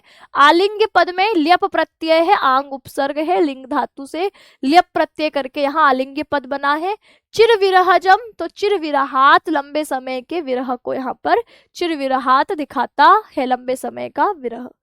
चलिए आगे अगला श्लोक है हमारा, लिखा मार्ग तावत शृणु, इसमें बताइए कौन सी संधि है, कथयतः त्वत् प्रयाणानुरूपम संदेशम में तद अनु जलद श्रोष्यसि श्रोत्र पेयम खिन्नः खिन्नः शिखरिषु पदम न्यस्य गन्तासि यत्र क्षीणः क्षीणः परु लघु पयः स्रोत्राम च उपभज्य। लिखा है मार्गम तावत, तब तक मार्गम शृणु सुनिए, तब तक मार्ग को सुनो। भैया आप संदेश भिजवाना है लेकिन रास्ता तो बताना पड़ेगा ना कि आगे बढ़ना कैसे है। अब आप अपना संदेश किसी को लेकर भेज रहे हैं तो आप रास्ता भी तो बताओगे, जिसके पास संदेश लेकर भेजना है उसका एड्रेस बताओगे। तो ऐसे ही यहाँ पर यक्ष एड्रेस बता रहे हैं कि मार्गम तावत शृणु, रास्ते को तब तक सुनो, कथयतः मुझ कहते हुए से रास्ते को तब तक सुनो, त्वत प्रणाय अनुरूपम तुम्हारी यात्रा के अनुरूप जो रास्ता है उसको तब तक सुनो। तो तब तक तुम क्या करो, कहने वाले मुझ कहने वाले से अपनी यात्रा के अनुरूप जो मार्ग है उसको सुनो। हे आपके प्रयाण, यहाँ पर यात्रा होती है, प्रयाण अनुरूपम अपनी यात्रा के अनुरूप, मार्गम शृणु सुनो, पहले तुम अपने मुझसे यात्रा के अनुरूप मार्ग को सुनो। संदेशम में तद अनु, और उसके बाद जो है तदनु, उसके बाद क्या है मेरे में संदेशम, और कैसा संदेशम, श्रोत्र पेयम संदेशम। उसके बाद तुम सुनोगे श्रोत्र पेयम, श्रोत्र होते कान, पेयम यानी पीने योग्य, कानों से पीने योग्य में संदेशम श्रोष्यसी तुम सुनोगे। इसके बाद तुम मेरे मुझसे कानों से पीने योग्य संदेश को सुनोगे। अब यहाँ श्रोत्र पेयम शब्द कानों से पिया कैसे जाएगा भैया, तो यहाँ कानों से पीने का मतलब है कानों से वो जो बहुत अधिक मधुर लगे, सुंदर लगे, ऐसे कानों से पीने योग्य है ना। तो कानों से पीने योग्य का मतलब क्या हो गया, जो अत्यधिक मधुर है, ऐसे में संदेशम, ऐसे मेरे संदेश को, मतलब मैं अपनी पत्नी को जो संदेश देना चाहते हो उसको तुम बाद में सुनना, पहले रास्ता सुनो। तो पहले तुम रास्ते को सुनो और उसके बाद तदनु, उसके बाद मैं संदेशम मेरा संदेश, संदेशम श्रोत्रपेयम, तो श्रोत्रपेयम संदेश का विशेषण हो गया, अत्यंत मधुर आपके संदेश को तुम श्रोष्यसी सुनोगे। उसके बाद हे मेघ तुम मेरे संदेश को सुनोगे जो कानों से पीने योग्य है, अर्थात मधुर लगने वाला है। फिर कहते हैं अब रास्ता बताते हुए, खिन्नः खिन्नः शिखरिषु पदम न्यस्य गन्तासि यत्र, जहां तुम खिन्नः खिन्नः बार बार थक कर, अब रास्ते में जाओगे इतना लंबा रास्ता है तो बीच बीच में रुकना भी पड़ेगा, तो खिन्नः खिन्नः बार बार तुम थक कर, शिखरिषु, शिखरिषु यानी जो शिखरे हैं उस पर, पदम अपने पैर को न्यस्तम रखकर क्या करोगे, थोड़ा विराम भी करोगे। तो कई बार तुम रास्ते पर शिखरों के रुकोगे है ना, शिखरों पर अपने पैरों को टिकाकर आराम करोगे। तो बादल जाकर के ऐसे थोड़ी कि सीधे एक बार में उड़ के पहुंच जाता है, बादल आपके बीच बीच में कहीं कहीं रुककर बरसते भी हैं। तो इसीलिए बोला कि खिन्नः खिन्नः बार बार थक कर जब तुम शिखरेषु पर्वतों पर पदम अपने पांव को न्यस्त टिकाकर रखकर गंतसी जाओगे, यत्र जहां, जहां तुम बार बार थककर पर्वतों पर अपने पांव रखते हुए विराम करते हुए आगे बढ़ोगे जाओगे। क्षीणः क्षीणः, क्षीणः क्षीणः मतलब बार बार जो दुर्बल हो चुके हैं ऐसे, परिलघु पयः अत्यधिक हल्के जल को है ना, परिलघु मतलब हल्के, पयः जल को, श्रोत्साम, श्रोत्साम यानी नदियों के, उपभुज्य उपभोग करके पीकर। तो नदियों का ऐसा जल जो दुर्बल हो चुका है। अब नदियों का जल दुर्बल होने का मतलब क्या है, तो ये जो नदियां हैं वो पहाड़ों से टकराती हुई निकल रही होती हैं, तो आपके टकराने के कारण वह जल कैसा होता है, दुर्बल हो चुका होता है, मानो हल्का हो चुका होता है, मानो ऐसे जल को उपभुज्य उपभोग करके तुम आगे बढ़ोगे। अब रास्ते में प्यास भी लगेगी है ना, और ज्यादा पानी पी लोगे, भारी पानी पी लोगे तो फिर तुम आगे कैसे बढ़ोगे। तो हल्के हल्के जल का उपभोग करके, श्रोतसाराम नदियों के हल्के हल्के जल को आपके उपभोग करके तुम आगे बढ़ोगे। और जहां बार बार पत्थरों से टकराकर दुर्बल हो चुका हल्का जल पिए हुए नदियों का तुम क्या करोगे, सेवन करोगे। हे मेघ पहले तुम्हारी यात्रा के योग्य मार्ग को मुझसे सुन लो। मार्ग में जहां भी तुम थक हार कर अपने पर्वतों को रखकर नदियों के बार बार दुर्बल हो चुके हल्के जल का उपभोग करके जब तुम आगे बढ़ोगे, तब तुम रास्ता सुनने के पश्चात क्या करोगे, रास्ते को बता रहा है, रास्ता सुनने के बाद कर्णों को अत्यंत प्रिय लगने वाले मेरे संदेशों को सुनोगे, सुनना। ठीक है, पूरे का एक साथ मिला के देखेंगे तो जलद, देखो संबोधन का पद है ना जलद, हे बादल, तावत तब तक, ठीक है, कथयतः मुझ कहते हुए के, त्वत प्रयाणान अनुरूपम तुम्हारी यात्रा के अनुरूप, मार्गम मार्ग को, श्रृणु सुनो है ना, कैसा मार्ग है? खिन्नः खिन्नः शिखरेषु, जहां तुम बार बार थककर उन शिखरों पर अपने पैर को टिकाकर जाते हुए आगे बढ़ोगे। क्षीणः क्षीणः, दुर्बल हो, बार बार दुर्बल हो चुकी। परिलघु पयः, बहुत हल्के जल को स्रोतसाम नदियों के उपभोग करके तुम आगे बढ़ोगे। और उसके बाद में संदेशम, में श्रोत्र पेयम संदेशम, उसके बाद है बादल, मेरे श्रोत्र से पीने वाले यानी अत्यंत मधुर लगने वाले संदेश को तुम श्रोष्यसी सुनोगे। ठीक है, तो यहाँ पर संधि के लिए मैंने आपसे पूछे थे सवाल। इस पद में वही जैसे अभी आपने पीछे देखा था ना, तावत श्रेणु, तो वही सारे स्टेप हुए। त को पहले झलाम जशवंते से द में बदला, सुचतु संधि हुई, तो इस आपका जो द है उसको आपने किस में बदला? शुचतु संधि के बाद ज में बदला, खरी च से फिर च में बदला, फिर षष्ठोटी सूत्र से श को छ में बदला। तो ये पूरा आपके षष्ठोटी वाले पूरे स्टेप तक आता है। ठीक है, कथयतः, यहाँ पर कथयतः, कथ यतः पद में जो विसर्ग था ये आपका किस में बदल गया है? स में। फिर त्वत प्राणाया अनुरूपम, दीर्घ संधि है, प्रयाण अनुरूपम है ना, त्वत प्रयाण अनुरूपम, यात्रा के अनुरूप। ठीक है, दीर्घ संधि हो गई, यहाँ विसर्ग है। फिर खिन्न खिन्न शिखरेषु पदम न्यस्य गन्तासि यत्र क्षीणः क्षीणः परुलभो श्रोतसाम च उपभुज्य, इसमें च उपभुज्य। ठीक है, उपभुज्य तो कहेंगे गुण संधि है, गुण संधि है। ठीक, चलिए तो अब पूरे की व्याख्या पढ़ के आगे करते हैं। तो कहा मेघ की यात्रा को, मेघ की यात्रा सुख से बीते, इस प्रयोजन से यक्ष मेघ से कहता है कि मेरा संदेश सुनने से पहले तुम्हें यह जान लेना आवश्यक है कि तुम्हारी यात्रा के अनुरूप मार्ग कैसा होगा, आपके कैसा और कौन सा होगा। यक्ष कहता है थक हार कर जब तुम परेशान हो जाओगे तो तुम अपने पैर नदियों शिखरों पर जमा लेना, पर्वतों पर जमा लेना, अर्थात पर्वतों पर विश्राम करना।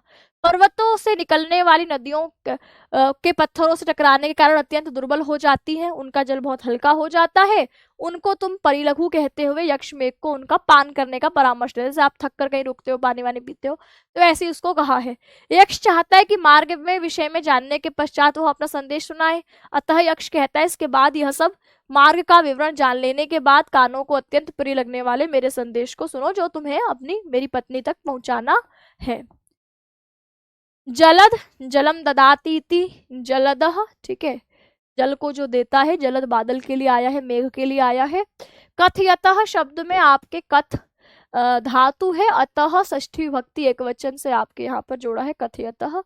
त्वत प्रणय अनुरूपम, त्वम तव प्रयाणम तस्य अनुरूपम, तुम्हारी यात्रा के अनुरूप है जो, षष्ठी तत्पुरुष। खिन्नः खिन्नः नित्य अवीप्सयो इति नित्यार्थे दुर्भावः, खिन्नः खिन्नः, खिन धातु से त प्रत्यय करके खिन्नः रूप बना है, और यहाँ पर आपके विप्सा के अर्थ में, रिपीटेशन के अर्थ में आपके दो बार खिन्नः खिन्नः पद का प्रयोग है। गन्तासि शब्द गम धातु के लुट लकार के मध्यम पुरुष एक वचन का रूप है। श्रोष्यसी में श्रु धातु के लट लकार मध्यम पुरुष एक वचन का रूप है। ठीक है, श्रोष्यसी। आगे बढ़ते हैं, लिखा अद्रेह, आगे क्या कहा?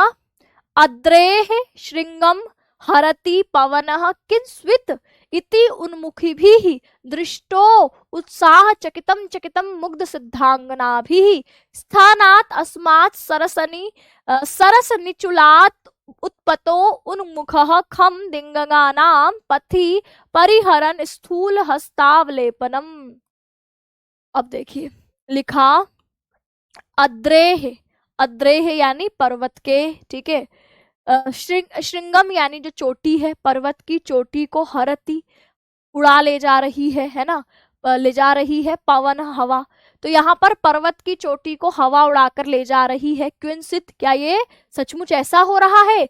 इति उन्मुखी भी, ऐसा ऊपर मुख की हुई। तो यहाँ पर पर्वत होते हैं आपके काले और बादल भी काले हैं, पर्वत होते हैं विशाल और बादल भी होते हैं विशाल। तो ऐसे में जो सिद्धांगनाएं हैं वह सोचेंगी कि पर्वत की चोटी को उड़ा ले जा रहा है हवा, पवन, ऐसा सोचती हुई, क्या ये सच है? ऐसा कहती हुई उन्मुखी भी ऊपर मुख किए हुई, जो आपकी ऊपर मुख की हुई मुग्ध सिद्धांगना भी ही। तो यहाँ पर उन्मुखी भी ही शब्द आया है किसके लिए? इनके लिए, यानी मुग्ध सिद्धांगना भी ही। मुग्ध यानी जो बहुत भोली है ना, भोली भाली सी। सिद्ध अंगना भी ही, सिद्धों की जो अंगनाएं हैं, सिद्धों की जो स्त्रियां हैं, वह ऊपर मुख किए हुए क्या पर्वत की चोटी को उड़ा ले जा रहा है पवन? क्या सचमुच? ऐसा दृष्ट उत्साह, ऐसा देखकर बड़े उत्साह से, चकित चकितम, आश्चर्यचकित होकर के बड़े उत्साह से देखेंगे, क्या सचमुच पर्वत की चोटी को उड़ा ले जा रहा है पवन? ऐसा ऊपर मुख किए हुए भोली भाली सिद्धों की अंगनाएं उत्साह के साथ चकित होकर के देखेंगी, है ना।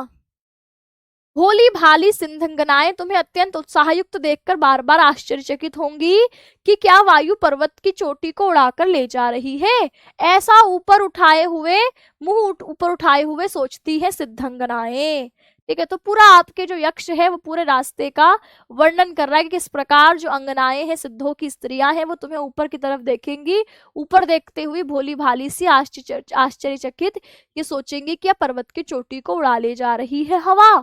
स्थानात अस्मात, स्थानात अस्मात, इस स्थान से, सरस निचुलात, सरस निचुलात यानी जो गीले बेंतों वाला स्थान है, इस स्थान से उत्पत, उड़कर, उदंग मुख खम, उदंग मुख यानी उत्तर दिशा के तरफ मुख किए हुए आपके खम आकाश में। तो तुम्हें कैसे जाना है? तो कहा इस आपके गीले बेंतों वाले स्थान से आपके उन्मुख, यहाँ पर उद्मुखम लिखा है, उद्मुखम यानी उत्तर दिशा की तरफ मुख करे हुए खम उत्पतन आकाश में उड़ना है। इस गीली बेंतों वाले स्थान से उड़कर उत्तर दिशा की मुख करे हुए तुम्हें आकाश में जाना है। और फिर दिंग गना नाम, तो यहाँ पर दिंग नागा नाम का मतलब है जो दिशाओं के हाथियों के, दिशारूपी हाथियों के, यानी दिशाओं में अलग अलग जो हाथी वगैरह होते हैं, है ना। तो यहाँ दिंग नागा नाम, तो दिशाओं में पाए जाने वाले जो हाथी हैं, विशाल हाथी हैं, उनके पथी मार्ग में परिहरण, बचते हुए, अपने आप को बचाते हुए, स्थूल हस्तावलेपन, बड़ी बड़ी सूंड के प्रहार से या उसको पकड़ में आने से खुद को बचाते हुए हाथियों के तुमको उत्तर दिशा की ओर उड़ जाना है। मार्ग में दिशाओं के गजों की मोटी मोटी सूंडों के प्रहार से बचते हुए तुमको उड़ जाना है। लिखा, क्या वायु के पर्वत को शिखर उड़ा के ले जा रही है? ऐसा ऊंचा मुख किए हुए अत्यंत उत्साह के साथ सिद्ध पुरुष की भोली भाली स्त्रियां बड़े आश्चर्यचकित होकर तुमको देखेंगी और गीली बेंतों वाले इस स्थान से दिशाओं के हाथियों की मोटी मोटी सूंडों के प्रहार से बचते हुए। बादल जो है वो क्या करेगा, वो आपकी अलग अलग दिशाएं बादलों को अपनी तरफ मोड़ने की कोशिश करेंगी, अपनी तरफ समेटने की कोशिश करेंगी। तो यहाँ दिशाओं को हाथियों की मोटी मोटी सूंडें कह दिया। तो जैसे हाथी की सूंडें आपके बादल को पास देखकर उसको पकड़ने की कोशिश करे, तो ऐसे मानो दिशा रूपी हाथी बादलों को अपने ऊपर समेटने की कोशिश करे। तो उनके प्रहारों से बचते हुए तुमको सीधे उत्तर दिशा की तरफ निकलना है। तो आपसे कई बार पूछता है कि यक्ष जब रास्ता बताता है सबसे पहले कौन सी दिशा में आगे को बढ़ने को कहता है, तो आपको याद रखना है उत्तर दिशा में। तो यहाँ पर कहेंगे यक्ष मेघ से कहता है सबसे पहले कहाँ की तरफ बढ़ना है तुम्हें? उन्मुख, उत्तर की तरफ मुख करके खम आकाशम मुड़ना है। जब वो यहाँ से उड़ेगा तो शुद्ध पुरुषों की, तपस्वियों की पत्नियां स्वभाव से सरल होती हैं, मुग्ध बोला है उसके लिए, है ना। बड़े उत्साह वाले मेघ को अपना मुंह ऊपर उठाए हुए आश्चर्य के साथ देखेंगी और सोचेंगी कि क्या यह पवन पर्वत के शिखर को सचमुच उड़ा के ले जा रहा है। यक्ष मेघ के मार्ग में आने वाली कठिनाइयों के बारे में बताता है कि दिशाओं के हाथी अपनी बड़ी बड़ी सूंडों से तुम पर प्रहार करेंगे, लेकिन उनसे बचे हुए तुम्हें गीली बेतों से युक्त इस स्थान से उत्तर दिशा की ओर मुड़ना है ना। तो रास्ते में आने वाली बाधाएं भी यहाँ पर उसने बता दी हैं। तो अब देखें, अद्रेह श्रृंगम हरति पवनः, आपके पर्वत की चोटी को उड़ा ले जा रहा है पवन। किमस्वित, क्या यह सच है? ऐसा किमस्वित, उन्मुख भी ऊपर मुख किए हुई आपकी दृष्टो उत्साह से देखती हुई, चकित चकितम आश्चर्यचकित होती हुई, मुग्ध भोली भाली सिद्धों की अंगनाओं के द्वारा स्थानात अस्मात् सरसी रिचुल उत्पदत उद्मुखः खम, इस स्थान से, इस गीली बेंतों वाले स्थान से ऊपर की तरफ उठते हुए उत्तर दिशा में आकाश को और जाना है। और दिंगगा नाम यानी आपके दिशाओं रूपी हाथियों को पथी रास्ते में परिहरण बचते हुए, स्थूल हस्तावलेपन बड़ी बड़ी सूंडों के प्रहार से बचते हुए तुम्हें उत्तर दिशा की तरफ उड़ते हुए जाना है। ठीक, चलिए तो यहाँ पर व्याकरणिक टिप्पणी की बात करें तो अद्रेह पद में अद्री पर्वत, इसकी षष्ठी भक्ति एक वचन का है, पर्वत के शिखरम है चोटी को। किम स्वित यहाँ पर आपके किम स्वित अव्यय पद है कि क्या ये सचमुच ऐसा है। उन्मुखी भी उत उपसर्ग ऊर्ध्व के अर्थ में होता है, तो जिनका मुख ऊपर है ऐसी उद्मुखी भी शब्द सिद्ध अंगनाओं के लिए आया है, विशेषण के तौर पर बहुव्रीहि समास हो गया। मुग्ध सिद्धा अंगना भी तृतीय विभक्ति बहुवचन, मुग्धापि ही सिद्ध अंगना भी, मुग्ध है जो सिद्धों की अंगनाएं। दृष्ट उत्साह दृष्टि में जिनके उत्साह है बहुव्रीहि, दृष्ट उत्साह पद भी इन्हीं आपकी अंगनाओं स्त्रियों के लिए आया है। चकित चकितम प्रहारे गुणवचस्य प्रकारार्थे द्विभाव, तो आपके यहाँ पर आश्चर्य के अर्थ में दो बार इसकी पुनरुक्ति हुई है चकित चकित शब्द की। सरस निचुलात सरसाह निचुलाह यस्मीन, तो आपके इस सरस निचुल बेंत के भीगे हुए स्थान से। दिंगगा नाम दिशा नागह हस्तिने तेषाम, दिशा रूपी हाथियों के, तो आपके दिशा रूपी हाथियों का, तो यहाँ पर षष्ठी तत्पुरुष। स्थूल हस्तावलेपन स्थूलहा ये हस्ता तेषाम अपरान, बड़े बड़े हैं जिनके सूंड ऐसे आपके अवलेपन इनके प्रहार से। ठीक है, आगे बढ़ते हैं, अगला है हमारे पास 15वां श्लोक। ठीक है, देखिए इसमें क्या लिखा है, कहा रत्न छाया अव्यतिकर इव प्रेक्ष्यम एतत् पुरस्ताः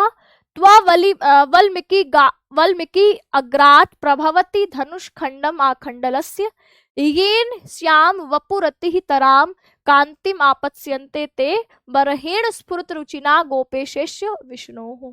अब यहाँ पर बादल की फिर से तारीफ है ना, बादल की तारीफ क्यों भाई, जिसको आप अपना काम करवा रहे हो, जिसका आप अपना संदेश लेकर भेज रहे हो, उसकी थोड़ी तारीफ तो बनती है। इसीलिए क्या लिखा है, रत्न छाया व्यतिकरः, रत्न छाया यानी रत्नों की प्रकाश की छाया से, व्यतिकरः मिश्रित, रत्नों की आभा रत्नों की चमक से जो मिश्रित है, मानो ऐसे प्रेक्ष्यम देखने योग्य, एतत् पुरस्तात् सामने से, तो जो आपकी रत्नों की छाया से प्रकाशित होने के समान सामने से जो देखने योग्य है। तो यहाँ पर सीधे सीधे बादलों की तारीफ, इस इंद्रधनुष रत्नों की आभा के मिश्रण जैसे दर्शनीय सामने से प्रकट हो रहा है।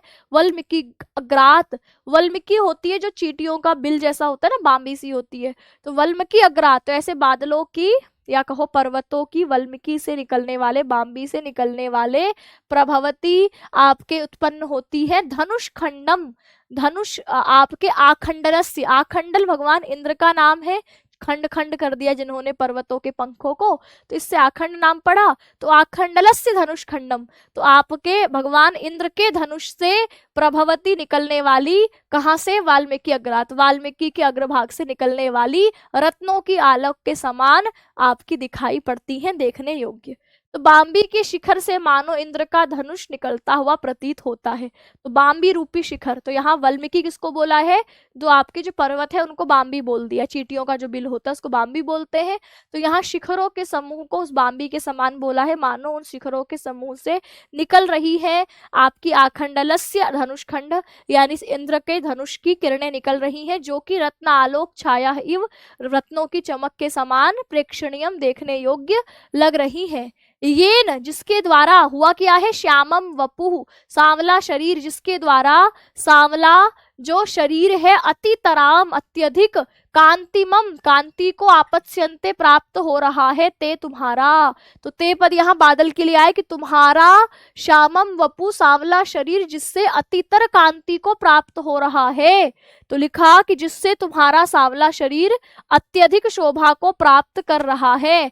बरहणेव, बरहणेव यानी मोर पंख से, स्फुरित रुचिना, स्फुरित रुचिना यानी आपकी जो निकल रही है चमकदार किरणें, चमकती हुई कांति वाला, गोपवेशस्य विष्णोः विष्णु के गोपवेश के समान पंख लगाए हुए तुम्हारी कांति चारों ओर फैल रही है। विष्णु का गोपवेश कौन सा रूप है, कृष्ण का, तो भगवान विष्णु का कृष्ण रूप में जैसे वह अपने सर पर मोर पंख लगाए हुए थे, वैसे स्फुरित रुचि वाले, चमकती हुई कांति वाले तुम दिखाई पड़ रहे हो। जैसे चमकते हुए मोर पंख से गोपाल वेशधारी विष्णु का सांवला शरीर अलंकृत होकर शोभायमान हो जाता है, तो कृष्ण भी काले थे, विष्णु का अवतार कृष्ण कैसे थे, सांवले थे, बादल भी सांवला है, बादल भी कैसा है, सांवला है। तो आपके कृष्ण सर पर क्या लगाते थे, मोर पंख लगाते थे। तो यहाँ मोर पंख का काम कौन कर रहा है, तो कहा इंद्रधनुष। इंद्रधनुष आप देखते हो कि इंद्रधनुष जब बरसात होती है तो किस तरीके से 7 रंग आपके आसमान में बिखर जाते हैं।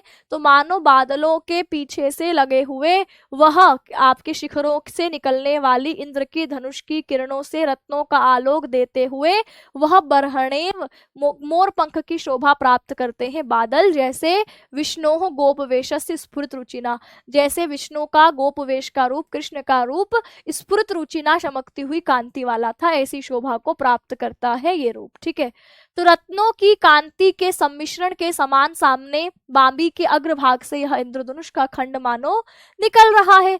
जिस तरह उज्जवल कांति वाले मोरपंख से कृष्ण का वेश धारण किए हुए श्री विष्णु शोभा प्राप्त करते हैं, इसी तरह तुम्हारा यह सांवला शरीर मार्ग में इस इंद्रधनुष के टुकड़े से अत्यधिक शोभा को प्राप्त कर रहा होगा।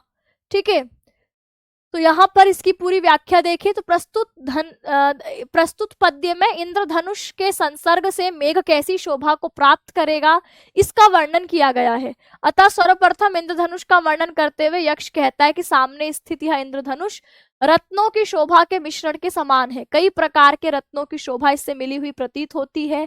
ये दर्शनीय है, देखने योग्य है। ऐसा प्रतीत होता है इंद्रधनुष वल्मी जैसे चींटियों का बनाया हुआ घर है उसके अग्रभाग से निकल रहा है। यक्ष मेघ से कहता है कि जब मार्ग में इंद्रधनुष के साथ तुम्हारा संसर्ग होगा तो ये इंद्रधनुष तुम्हारे सांवले शरीर की उसी प्रकार शोभा कर देगा जैसे उज्जवल कांति युक्त मोर पंख से गोपाल वेश धारण करने वाले विष्णु का सांवला शरीर शोभायमान लगता है, बिल्कुल वैसे ही तुम्हारा शरीर भी शोभायमान लगेगा। बाम्बी बताया तो भाई चींटियों के बिल को बाम्बी कहते हैं, और यहाँ बाम्बी शब्द शिखरों के समूह के लिए आया है, पर्वतों के समूह के लिए आया है। रत्न छाया अव्यतिकरः इव प्रेक्ष्यम एतत् पुरस्ताः, यह जो आपके सामने से कैसा लग रहा है, रत्न छाया व्यतिकरः, रत्नों के प्रकाश से चमकता हुआ के समान देखने योग्य यह सामने से लग रहा है। वाल्मीकि अग्राज जैसे बाम्बी के अग्रभाग से निकलती है आखंडल धनुष खंडस्य इंद्रधनुष की किरणें, वैसी यह दृश्य दिखाई पड़ रहा है, जिससे कि श्याम वपुः तुम्हारा सांवला शरीर अतितराम अत्यधिक कांतिम संपत्स्यते, कांति को सुंदरता को प्राप्त कर रहा है। बरहणे जैसे मोरपंख से स्फुरित रुचिना चमकती हुई कांति वाले गोपवेशस्य विष्णु हो गोपधारी विष्णु की शोभा प्रतीत होती है, ऐसे तुम्हारा यह सांवला शरीर शोभायमान लग रहा है। व्याकरणिक टिप्पणी देखें तो रत्न छाया रत्ना नाम छाया मिश्रणम, ठीक है, रत्नों की छाया का मिश्रण, षष्ठी तत्पुरुष। व्यतिकरः शब्द में वी अति उपसर्ग क्री धातु से आपके भाव अर्थ में यहाँ पे अब धातु है, क्री धातु है, वी और अति उपसर्ग है, तो यहाँ पर व्यतिकरः शब्द बना है भावार्थ में। आखंडल में असमन्तात खंडयति, जिसने चारों तरफ से खंडित कर चुके हैं पर्वतान आखंडल, पर्वतों के पंखों को, उसको आखंडल बोला, इंद्र के लिए आया है आखंडल शब्द। तो आखंड और अल और कलच प्रत्यय से आखंडल शब्द बना है। पुरस्तात में पूर्वस्याम दिशि, पूर्व दिशा के अर्थ में या सामने के अर्थ में यहाँ पर जो है पुरस्तात शब्द आया है। स्फुरित रुचिना, स्फुरता रुचिरा यस्य सह, चमकती हुई कांति वाले, किसके लिए आया है, विष्णु के लिए। गोप वेशस्य गाह पाती इति गोपः, गायों को जो आपके पान करे वह गोपः, और गोपस्य पालन करे गायों को वह गोपः। गोपवस्य वेश, गोप का जिसने वेश धारण कर रखा है, अर्थात विष्णु बहुव्रीहि समास। अब है हमारा 16वां श्लोक, ठीक है, चलिए अब आगे देखिए क्या लिखा है। त्वय आयत्तम कृषि फलम इति, 3 श्लोक और करेंगे हम, ठीक है, वैसे तो 11:30 हो गया है, पर 3 श्लोक और कर लेते, 18 कर लेते, तभी हमारा 30 तारीख तक कंप्लीट होगा। रोज 10-10 का टारगेट हमें रखना पड़ेगा, ठीक है।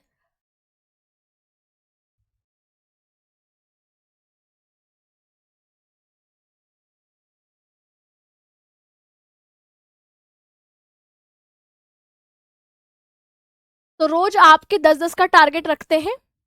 8 हमने पहले कर ली थी, 10 हम आज कर लेंगे, यानी 18 श्लोक तक हम आज पढ़ लेंगे, तो फिर ऐसे 10-10 करके कंटिन्यू करेंगे तो आपका हो जाएगा कंप्लीट, ठीक है, 30 तारीख तक। देखिए लिखा, त्वय आयत्तम कृषि फलम इति भ्रू विलासान अनभिज्ञ ही प्रीति स्निग्ध ही जनपद वधु लोचन ही पीयमानः। सद्यः सीरोत्कषण सुरभि क्षेत्रम आरुह्य मालम किंचित पश्चात वज्र लघु गति भूय एव उत्तरेण। तो अब यहाँ पर कहा कि त्वयि आयत्तम, तुम ही हो आश्रित, त्वयि आयत्तम, तुम पर है आश्रित, तुम पर है निर्भर, कृषि फलम इति, कृषि फल यानी खेती का फल तुम पर आश्रित है। भाई किसानों की फसल कब होगी? जब तुम आओगे, है ना। बिना बरसात के फसल कैसे होगी? तो त्वयि आयत्तम, तुम पर निर्भर है, तुम पर आश्रित है, कृषि फलम, खेती का फल, किस फसल जो है तुम पर आश्रित है, इति ऐसा। तो वह बोलता है कि तुम ही खेती का आधार हो, खेती तुम पर ही आधारित है। भ्रू विलासान अभिज्ञ ही, भ्रू विलास होती है आपकी जो, भ्रू कहते हैं भौहों को, है ना, और विलास मतलब संचालन। तो भौहों के संचालन से जो अभिज्ञ है यानी इसको नहीं जानती है, तो आप लिखेंगे भ्रू विलास यानी भौहों के संचालन से जो अभिज्ञ है, नहीं जानती है, ऐसी प्रीति ही, प्रेम से, और स्निग्ध ही, कोमल प्रेम से, जनपद वधु, गांव की स्त्रियां, लोचन ही, अपने नेत्रों से, पियमानः, पिया जा रहा है यानी तृप्त किया जा रहा है। यानी गांव की स्त्रियां तुम्हें देख रही हैं, तो गांव की स्थितियां बड़ी भोली भाली होती हैं, वो आपकी भ्रू विलासान, अपनी भौहों के संचालन से अनभिज्ञ होती है, प्रेम और आपकी कोमल आंखों से मानो पियमानः, देखा जा रहा है तुम्हारा रूप, है ना। तो गांव की स्त्रियों के प्रेम भरे सरल भौहों के चंचल श्रृंगार से अंतर नेत्रों द्वारा निहारे जाते हुए पिया जा रहा है, मतलब दृष्टि से तुम तृप्त कर रहे हो। किनको? जनपद की वधुओं को, गांव की स्त्रियों को। वो देख रही हैं आकाश में बादल है, अरे उनकी आंखों को तृप्ति मिल रही है, संतुष्टि मिल रही है, क्योंकि कृषि का सारा काम आपके बादलों पर ही आश्रित है। तो इसीलिए यहाँ पर स्त्रियों के, जनपद वधु के विशेषण के लिए आया भू विलास अनभिज्ञ ही। आपसे बोलेगा भ्रू विलास अनभिज्ञ ही कह, भ्रू विलास से जो अनभिज्ञ है, भौहों के संचालन से जो अनपज्ञ है, वो किसके लिए आया? तो जनपद वधु, जनपद वधुओं के लिए यह पद आया है ना। लोचना ही, जनपद वधु की आंखें भ्रू विलास से अनभिज्ञ है, प्रीति स्निग्ध ही है, प्रेम से स्निग्ध है, कोमल प्रेम से जो युक्त है, ऐसी जो आपकी नेत्रों वाली आंखें क्या होती है? पियमानः, आपकी दृष्टियों को तृप्त करते हो। सद्यः, तुरंत, सीरोत्कषणम सुरभिम, सीरोत मतलब आपकी हल आदि के द्वारा जो कर्षणम उत्कर्षणम यानी जो खुदाई हुए खेत हैं, उनको सद्यः, तुरंत ही, ऐसे क्षेत्रम आरोह्य मालम, ऐसे माल प्रदेश पर आरोही, आरोहित होकर, चढ़कर या रुककर कहो। तो माल प्रदेश में सबसे पहले बादल अपनी यात्रा के दौरान कौन से स्थल पर पहुंचा? तो आपके रामगिरी पर्वत से निकलकर सबसे पहला स्थान माल प्रदेश। उस माल प्रदेश में आरोह, चढ़कर क्षेत्रम, खेतों को सुरभि, सुगंधित कर दोगे शीघ्र ही, जो कि शीरोत्कष्ण है, जो कि शीघ्र ही अभी हल से जोते गए हैं, ऐसे खेतों को तुम बरसकर क्या कर दोगे? सुरभिम, सुगंध से भर दोगे। तुरंत अभी हल्की नाली से जो खुदे हुए हैं, ऐसे क्षेत्रम को तुम सुगंधित, आरोह्य, चढ़कर, मालम प्रदेशम, तो तुरंत ही महल से जोड़ने जाने के कारण सुगंधित खेतों को मालव क्षेत्र पर चढ़ जाना, और किंचित पश्चात वज्र, और थोड़ी देर वहीं बरसकर, है ना, पश्चात पश्चिम दिशा की ओर जाओ, गमन करो। फिर थोड़ा वहीं रुककर पश्चात पश्चिम दिशा की ओर गमन करो, जाओ। भूयः, फिर क्या करो? लघु गति ही, यानी लघु गति ही यानी जिसकी गति आपकी कैसी है? आपकी लघु है, शीघ्र गति से चलने वाला। लघु गति का मतलब यहाँ पर ऐसा नहीं कि आपकी गति जिसकी छोटी है, लघु गति का मतलब है हल्की गति वाला, है ना। उत्तरेण एव, उत्तर दिशा की तरफ तुम्हें फिर जाना है, और फिर तीव्र गति से तुम्हें उत्तर दिशा की ओर ही आपके आगे बढ़ना है, ठीक है। तो लघु गति मतलब हल्की गति वाला, जो हल्का होगा वो तेज गति से आगे बढ़ेगा, ऐसा तुम्हें उत्तर दिशा की तरफ बढ़ना है। तो कृषि का फल तुम्हारे ही अधीन है, इससे तुम्हें कहाँ पहुंचना है? तो भौहों के आह्लादक संचालन से जो अपरिचित गांव वासिनियां स्त्रियां हैं, उनके नेत्रों द्वारा स्वाभाविक प्रेम से देखे जाते हुए तुम मालव प्रदेश के आपके जो खेत हैं, वो जो अभी हल चलाए हुए हैं, उन पर तुम बरसकर उसको सुगंधित कर देना और उन पर चढ़ जाना। उसके बाद थोड़ा पश्चिम दिशा की ओर जाकर फिर तुम्हें अपनी तीव्र गति से उत्तर दिशा की ओर ही आगे की तरफ बढ़ना है। तो यहाँ पर लिखा है, मेघ को मार्ग बतलाता हुआ यक्ष कहता है कि कृषि फल तुम्हारे अधीन है, अर्थात तुमसे ही वर्षा होती है, जब वर्षा होगी तो कृषि फलेगी। इसीलिए जब तुम यहाँ से मेरा संदेश लेके जाओगे तो मार्ग में जो परग्राम वासिनियां स्त्रियां हैं, पत्नियां हैं, तुम्हें अत्यंत ही प्रेम भरी दृष्टि से देखेंगी और अपने नेत्रों से तुम्हारा पान करेगी, अर्थात अपने नेत्रों को तृप्त करेंगी। वे स्त्रियां भूविलासों से अनभिज्ञ हैं, आपकी आंखों का संचालन को बहुत नहीं जानती है, भोली भाली आंखों वाली स्त्रियां हैं। उन स्त्रियों के द्वारा देखे जाते हुए तो मालव पर्वत पर आरोह्य चढ़ जाना, जो कि अभी जोता गया है, जो क्या है, शीरोत्कर्षण है, अभी तुरंत जोता गया है, ऐसे स्थान पर तुम चढ़ जाना। वहां पानी बरसाने के बाद तुम अत्यंत ही वह भूमि सुगंधित हो जाएगी, सुगंधित क्षेत्र, सुगंधित आपके क्षेत्र वह हो जाएगा, खेत हो जाएंगे। उसके बाद कुछ पश्चिम दिशा की ओर जाकर वापस उत्तर मार्ग की ओर तीव्रता से प्रवृत्त हो जाना। तो आयत्तम पदे आ उपसर्ग यम धातु से प्रत्यायत्तम, भ्रू विलास अनभिज्ञ ही बहुव्रीहि है, ये ग्राम वधुओं के लिए आया है। ठीक है, प्रीति स्निग्धई पद भी प्रीतिया स्निग्धई, प्रीति से जो स्निग्ध है आपके, प्रीति स्निग्धई प्रेम से जो स्निग्ध है, जनपद वधु लोचनई, जनपद से वधु नाम लोचनम, जनपद की आपकी जो स्त्रियां हैं उनकी लोचन, उनकी आंखों के द्वारा। षष्ठी तत्पुरुष। आगे 17वां देखते हैं, लिखा त्वम आसार प्रशमित वनोत्पलवम साधु मूर्धना वक्ष्यन्त अध्वश्रम परिगतम सानुम आम्रकूटः न शूद्रो अपि प्रथम सुकृता अपेक्षया संश्रयाय प्राप्ते मित्रे भवति विमुखः किम पुनयः तथा उच्चहु। पहले माल जो आपका माल प्रदेश है ना, माल पर्वत है, वहां पर ये पहुंचता है। अब देखो आम्रकूट है ना, तो कई बार ये पूछता है कि भैया अपना मेघ अपनी यात्रा में कौन कौन से जो आपके भौगोलिक स्थल है उनका वर्णन यक्ष ने यहाँ पर किया है, तो आपको ये पता होना चाहिए। ठीक है, तो प्रकृत पद्य में मालव पर्वत के बाद आम्रकूट पर्वत के द्वारा मेघ का अतिथि सत्कार करने का वर्णन यहाँ किया कि त्वाम तुम्हें, त्वाम यानी तुमको, हे मेघ, जो कि क्या है, आसार प्रशमित वनोत्पलवम, आसार यानी खूब बरस जाने वाला, मूसलाधार वर्षा करने वाला, प्रशमित शांत कर देने का जो कारण है ना, उत्पल वनोत्पलवम, वन का उपद्रव, वन का उपद्रव क्या है, गर्मियों में भयंकर जंगलों में आग लगती है ना, आप सुनते होंगे न्यूज में गर्मियों में कि भाई इतने हेक्टेयर जंगल जल गया, पहाड़ों के इतने जो है जंगल जल गए। तो वो आपके जब बरसात आती है तो वो क्या करती है, वो आग को बुझाती है। तो इसलिए लिखा त्वाम तुम आसार मूसलाधार वर्षा के द्वारा प्रशमित शांत करने के हेतु वनोत्पलम, वन के उपद्रव को, वन की आग को, साधु आपके जो है साधु यानी सज्जनता के साथ, मूर्धना अपने सर पर, वक्ष्यति रखेगा, सानुम आम्रकूट, ऊंची चोटी वाला जो आम्रकूट पर्वत है वह तुम्हें अपने सर पर धारण करेगा। यानी भाई कोई व्यक्ति है आपका अच्छा काम कर दे तो आप उसको अपने खूब आंखों पर बिठाओगे ना, मतलब उसका खूब अतिथि सत्कार करोगे। तो ऐसा सानुम आम्रकूट, ऊंची चोटी वाला आम्रकूट तुमको मूर्धना वक्ष्यसि, तुमको सज्जनता के साथ अपनी मूर्धा पर, सर पर विराजेगा, क्योंकि तुम आसार प्रशमित वनोत्पलवम हो, तुम अपनी मूसलाधार वर्षा से शांत कर देने वाले वन के उपद्रव को हो। आम्रकूट, आज का अमरकंटक पर्वत की बात हो रही है, भली भांति अपने सर पर धारण करेगा। हे मेघ, वन में लगी दावाग्नि को जो तुम अपनी मूसलाधार वर्षा से शांत करने वाले हो, जो तुम यात्रा से थका हुआ देख, शिखरों वाला आम्रकूट पर्वत प्रेम से अपने सर पर तुमको धारण करेगा। आगे लिखा, अध्व श्रम परिगतम, मार्ग में तुम थक गए होगे है ना, अध्व मार्ग, श्रम थकान, परिगतम व्याप्त, तो मार्ग की थकान से तुम जो वहां पहुंचोगे तो तुम्हारा अतिथि सत्कार आम्रकूट पर्वत बड़े ही आपकी साधुता सज्जनता के साथ करेगा।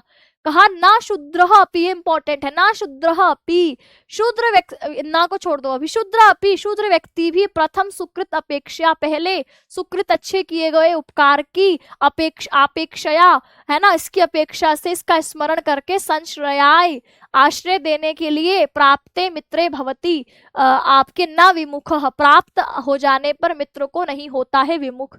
तो शूद्र व्यक्ति भी पहले किए गए उपकार को याद करके मित्र को आश्रय देने में विमुख नहीं होता, मुंह नहीं फेरता, पीछे हटता नहीं है। तो शूद्र व्यक्ति भी पहले किए गए उपकार को स्मरण करके संश्रय आश्रय देने के लिए मित्र जब आप पहुंचे तो ना विमुखा भवति, विमुख नहीं होता, पीछे नहीं हटता। तो कोई तुच्छ व्यक्ति भी अगर होगा तो अपने मित्र के आने पर उसके पूर्व उपकार को स्मरण करके आश्रय देने से विमुख नहीं होता। किम पुनः तथा उच्चई, और फिर आप जैसे महान लोगों का तो कहना ही किया। तो अगर आपके फिर क्या कहना था, उच्च इतने महान और ऊंचा जो आपके आम्र पर्वत है उसका तो कहना ही क्या। तो फिर उस महान आम्र पर्वत का कहना क्या, जो नीच लोग भी अगर पहले किए गए उपकार को स्मरण करके मित्र के आ जाने पर विमुख नहीं होते, तो आप तो ये तो इतना महान पर्वत है ना, उसका कहना ही क्या, वो तो आपका सर आंखों पर बिठा के आपका आदर सत्कार करेगा। ये बात कही। तो मूसलाधार वर्षा से वन की अग्नि को मिटा देने वाले तुम यात्रा से थके हुए देखकर आम्रकूट पर्वत भली भांति तुम्हें अपने सर पर बिठा लेगा, क्योंकि कोई नीच व्यक्ति भी अपने मित्र के पूर्व किए गए उपकार को याद करके विमुख नहीं होता, अर्थात फिर तुम उस जैसे ऊंचे पर्वत का तो कहना ही क्या। ठीक है, तो सानुमान पर्वत, ऊंची चोटी वाला आम्रकूट पर्वत, यहाँ पर यक्ष मेघ को मार्ग बतलाते हुए कहता है कि वन में लगी भीषण अग्नि और उत्पात को अपनी मूसलाधार वर्षा से नाश कर देने वाले तुम जब मार्ग में यात्रावश थके हुए होगे, तो आम्रकूट पर्वत दिखेगा, जो अवश्य ही अपने शिखर अर्थात चोटी पर तुमको स्थान देगा, अपनी मूर्धा पर बिठाएगा, है ना, धारण करेगा। इस विषय को पुष्ट करते हुए यक्ष कहता है कि पूर्व में किए गए उपकारों को याद करके, अर्थांतर न्यास से सूक्ति है कि कोई शूद्र व्यक्ति भी पूर्व में किए गए उपकार को या अगर अपने जो है याद करके, कोई तुच्छ प्राणी भी अपने मित्र को जरूरत पड़ने पर आश्रय देता है। फिर तो विशालकाय महान आम्रकूट पर्वत का तो कहना ही क्या, है ना। कहा यह कैसे तुम्हारा अतिथि सत्कार नहीं करेगा। यहाँ यक्ष स्वयं को भी उपकृत मानकर मेघ को संकेत दे रहा है कि वह मेघ का उपकार कभी नहीं भूलेगा, यह भी संकेत है। ठीक, तो त्वम आसार प्रशमित वनो उत्पलवम, बताओ कौन सी संधि है, वन उत्पलवम। साधु मूर्धना वक्ष्यति वक्ष्यति अध्व श्रम परिगतम सानुम सानुम आपके सानुमान आम्रकूटः न शूद्रः अपि शूद्रः शूद्रः अपि प्रथम सुकृत अपेक्षया सुकृत सुकृत अपेक्षया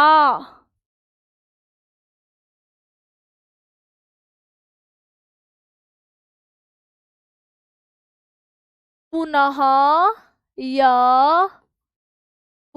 यह तथा उच्चहु।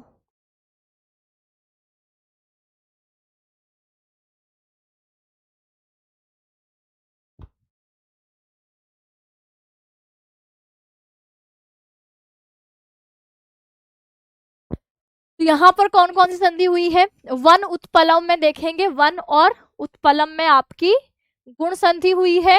ठीक है, गुण संधि हुई है। वक्ष्यति और अध्व पद में यण संधि हुई है। कौन सी संधि हुई है, यण संधि हुई है। शूद्रः अपि में विसर्ग संधि हुई है। ठीक है, और सुकृत अपेक्षया में कौन सी संधि है, दीर्घ संधि है। ठीक, पुनः यह पदे विसर्ग संधि अस्ति। ठीक है, और आपके तथा उच्चहु, उच्चहु यहाँ पर गुण संधि। ठीक है, तथा उच्चहु पदे गुण संधि अस्ति। तो अब व्याकरणिक टिप्पणी देखते हैं, फिर लास्ट श्लोक पढ़ेंगे और आज की क्लास को एंड करेंगे। ठीक है, चलिए। सानुमान सानूनी अस्य संतिति, तो आपकी सानु है जिनकी संतति ऐसे सानुमति, है ना, मतु प्रत्यय लगा है यहाँ पर सानुमान पद में। आम्रकूटः आम्राः आम्र वृक्षाः कूटेषु श्रृंगेषु, ऐसे जिसके शिखरों पर आम के पेड़ हैं, ऐसे आम्रकूटः। ठीक है, बहुव्रीहि समास है, आमकूट पदवत के लिए आया है। आसार प्रशमित वनोत्पलवम, आसारेण पदे आ उपसर्ग श्री धातु से घय प्रत्यय करके आसारः शब्द बना है। धार पातेन प्रशमितो वनोपलो दावाग्नि येनः, तो अपनी धारा के पात करने से प्रशमित शांत करने वाला वन का उपलव में बादल के लिए आया, इसलिए बहुव्रीहि समास होगा। वनोत्पलवम, तो वनोत्पलवम पद में आपके उप उपसर्ग है और यहाँ से प्लू धातु है। ठीक है, और यहाँ पर आपके शब्द भाव अर्थ में लिखा है, तो प्लवम बन गया, और उप में आपके प्लू करके उत्पलवम बना, और वन शब्द से जोड़ा तो गुण संधि होकर वनोप्लवम आपको दिख रहा है। अध्व श्रम परिगतः अध्वनः श्रमेण मार्गस्य परिगतः व्याप्तम, तो मार्ग के श्रम से जो मार्ग में क्या हुआ है, आपके परिगतः व्याप्त हो गया है, रुक गया है वह।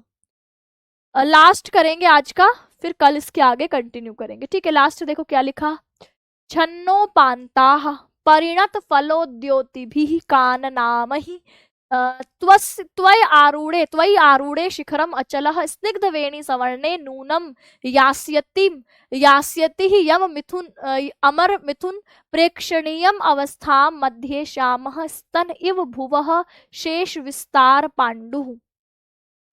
यक्ष मेघ को बताता है कि तुम्हारे चारों ओर आम के पीले वृक्ष और मध्य में तुम काले वर्ण के देवलोक को किस तरह दिखाई दे रहे हो, इस वर्णन को यहाँ पर किया है। छन्नोपान्तः जो पूरी तरीके से चारों तरफ से क्या है, व्याप्त है, ढका हुआ है। तो यहाँ पर छन्न मतलब ढका हुआ, उपान्तः यानी किनारों से ढका हुआ। तो आच्छादित पार्श्व भाग वाला, किनारों से पूरी तरीके से ढका हुआ, परिणत फलोद्योतिभिः परिणाम स्वरूप पके हुए फलों से काननाम्रहि आम्र के वृक्षों का जंगल। तो आम्रकूट पर्वत जहां पर आम उगते हैं, बरसात के समय में जब आम पूरे पक चुके हैं, पीले हो चुके हैं, तो पके हुए फलों की आभा से युक्त काननाम्रहि स्थित आम्र वृक्षों से, तो पके हुए फलों से दमकते हुए आम के वृक्षों से घिरा है, जिसका पार्श्व भाग है ना जो आच्छादित है, पके हुए आम के पेड़ों की आभा से जो आच्छादित है, ढका हुआ है, ऐसा आम्रकूट पर्वत का भाग त्वयि आरूढ़े तुम्हारे आरूढ़ होने पर, तुम्हारे चढ़े जाने पर, शिखरम इस शिखर को उसकी चोटी पर तुम्हारे चढ़े जाने पर, अचलह अचलह यहाँ पर पर्वत के लिए आया है कि यह अचल, यह आम्रकूट पर्वत स्निग्ध वेणी सवर्णे, स्निग्ध यानी कोमल, वेणी यानी चोटी के समान, सवर्णे दिखाई पड़ता है। तो तुम्हारे चढ़े जाने पर जो आम्रकूट पर्वत है, क्योंकि तुम कैसे हो, काले हो, चोटी कैसी होती है, काली होती है, तो तुम यहाँ पर आपके जो है उसकी चिकनी वेणी चोटी के समान दिखाई पड़ रहे हो। जब तुम काले चमकीले केशजूट के समान दिखने वाले अपने स्वरूप के साथ उस पर्वत की चोटी पर चढ़ोगे तो क्या होगा, तो कहा मध्ये श्यामः स्तनः इव भुवः शेष विस्तार पांडुः। मध्यः श्यामः बीच में काला, तो तुम पूरा आपके आम का पर्वत कैसा है, तो आम्रकूट का पर्वत आम के फलों के द्वारा पके होने के कारण आच्छादित ढका हुआ वह पीला पर्वत तुम्हारे बैठे जाने पर बीच से काला दिखाई देगा। मध्य श्यामः मध्य में श्याम रंग का दिखाई देगा। स्तनः इव जैसे आपके मानो स्तन हो, भुवः पृथ्वी के मानो जैसे स्तन हो, शेष विस्तार पांडुदह क्योंकि शेष जो उसका विस्तार होगा वो पके हुए आम के फलों के कारण पीला दिखाई देगा, है ना। और बाकी कैसा होगा, तुम्हारे बैठने से मध्य का भाग आपके पीला दिखाई देगा, तो ऐसा लगेगा जैसे कि पृथ्वी के स्तन हो। तो बीच का भाग काला, अर्थात यहाँ बीच के भाग काले से बादलों को दिखाई, क्योंकि बादल भी काले होते हैं, और बाकी चारों ओर पीला, गौरवर्ण का, पीले वर्णों का, जैसे आम के फलों के कारण आच्छादित ढके होने के कारण जैसे पृथ्वी का स्तन हो। नूनम यास्यति निश्चित ही प्राप्त करोगे तुम कैसा, तो कहा अमर मिथुन प्रेक्षणीयाम अवस्थाम। अमर यानी जो अमर देवताओं के लिए आया है, मिथुन यानी आपके उनके द्वारा स्वर्गीय जो दंपति हैं, अमर मिथुन यानी अमर जोड़ों के द्वारा, देवता रूपी जोड़ों के द्वारा प्रेक्षणीयम देखने योग्य अवस्था को नूनम यास्यति तुम निश्चित ही प्राप्त करोगे। यानी जब तुम आम्रकूट पर्वत पर जाओगे तो तुम्हारी शोभा आपके देवता रूपी जोड़ों के द्वारा ऊपर से निश्चित ही प्रेक्षणीयम देखने योग्य होगी, निश्चय ही तुम उस अवस्था को प्राप्त करोगे। यह दृश्य ही अवश्य ही देव दंपति जो है, देवताओं का जो जोड़ा है, उनको देखने योग्य सुंदर अवस्था को प्राप्त करेगा। तो लिखा पके हुए फलों से सुशोभित वन के आम्र वृक्षों से आच्छादित आम्रकूट पर्वत, चिकनी बालों की चोटी के समान रंग वाले तुम्हारे पर्वत की चोटी पर चढ़े जाने के बीच में काला एवं शेष विस्तृत भाग में पीला होगा, और पृथ्वी के स्तन के समान अवश्य ही देव दंपतियों के द्वारा दर्शनीय अवस्था को यह प्राप्त करेगा। ठीक है, ये लास्ट हम कह रहे थे छन्नोपान्तः, तो आपका छन्न उपान्तः कौन सी संधि है, परिणत फलोद्योति भी, परिणत हो चुके हैं, पक चुके हैं ऐसे फल, द्योति भी चमक के द्वारा, फलों की चमक के द्वारा, कानन आम्रही, तो कानन आम्रही है ना, कानन आम्रही, आम के पेड़ों के द्वारा जो कि पक चुके हैं, ऐसे पेड़ों की चमक के द्वारा छन्नोपान्तः आच्छादित होता हुआ, स्वस्य आरुणे त्वयि आरूढ़े, त्वयि है ना, त्वयि आरूढ़े तुम्हारे चढ़े जाने पर, शिखरम अचलः उस अचल पर्वत का शिखर, स्निग्ध वेणी सवर्णे कोमल आपकी चोटी के समान शोभा देगा, नूनम निश्चित ही यास्यति, निश्चित ही यास्यति प्राप्त करोगे, यास्यति अमर, अमर मिथुन, अमर मिथुन प्रेक्षणीयम अवस्थाम। ठीक है, मध्य श्याम स्तन इव शेष विस्तार पांडु। ठीक है, तो कौन कौन सी संधि है? छन्न उपांतः पदे गुण संधि अस्ति, यहाँ त्वयि आरूढ़ आपकी यण संधि अस्ति। ठीक है, कानन आम्रही पदे दीर्घ संधि अस्ति, और यहाँ पर भी आपकी यण संधि। ठीक है, बाकी व्याकरण टिप्पणी देखते हैं और आज के सेशन को एंड करते हैं। यहाँ पर देखिए, स्निग्ध वेणी सवर्णे, स्निग्धा तेल चिकना या वेणी, केशास तत्समानः वर्णः यस्य, तो चिकने बालों की वेणी चोटी के समान रंग है जिसका, अर्थात आपके उस पर्वत शिखर की बात हो रही है। ठीक है, स्निग्धः स्नेह धातु से क्ता प्रत्यय करके स्निग्धः, आरूढ़े शब्द में सप्तमी भक्ति है, आरूढ़ शब्द में आ उपसर्ग रूह धातु क्ता प्रत्यय है। काननाः, काननाः पेड़ों को कहते हैं, काननेषु भवाः आम्राः तहि, आपके वैसे जंगलों में जहाँ आम्र प्राप्त है, उन जंगली फलों के द्वारा, उन प्राप्त फलों के द्वारा। छन्नोपांताः, छन्नाः आवृताः उपांताः, तो जिसके उपांत, जिसके किनारे, छन्नाः ढके हुए हैं, पार्श्वभागे यस्य सह, तो ये आपके उस विशेषण के लिए आया है। ठीक, तो चलिए फिर इसको हम यहीं तक रखते हैं।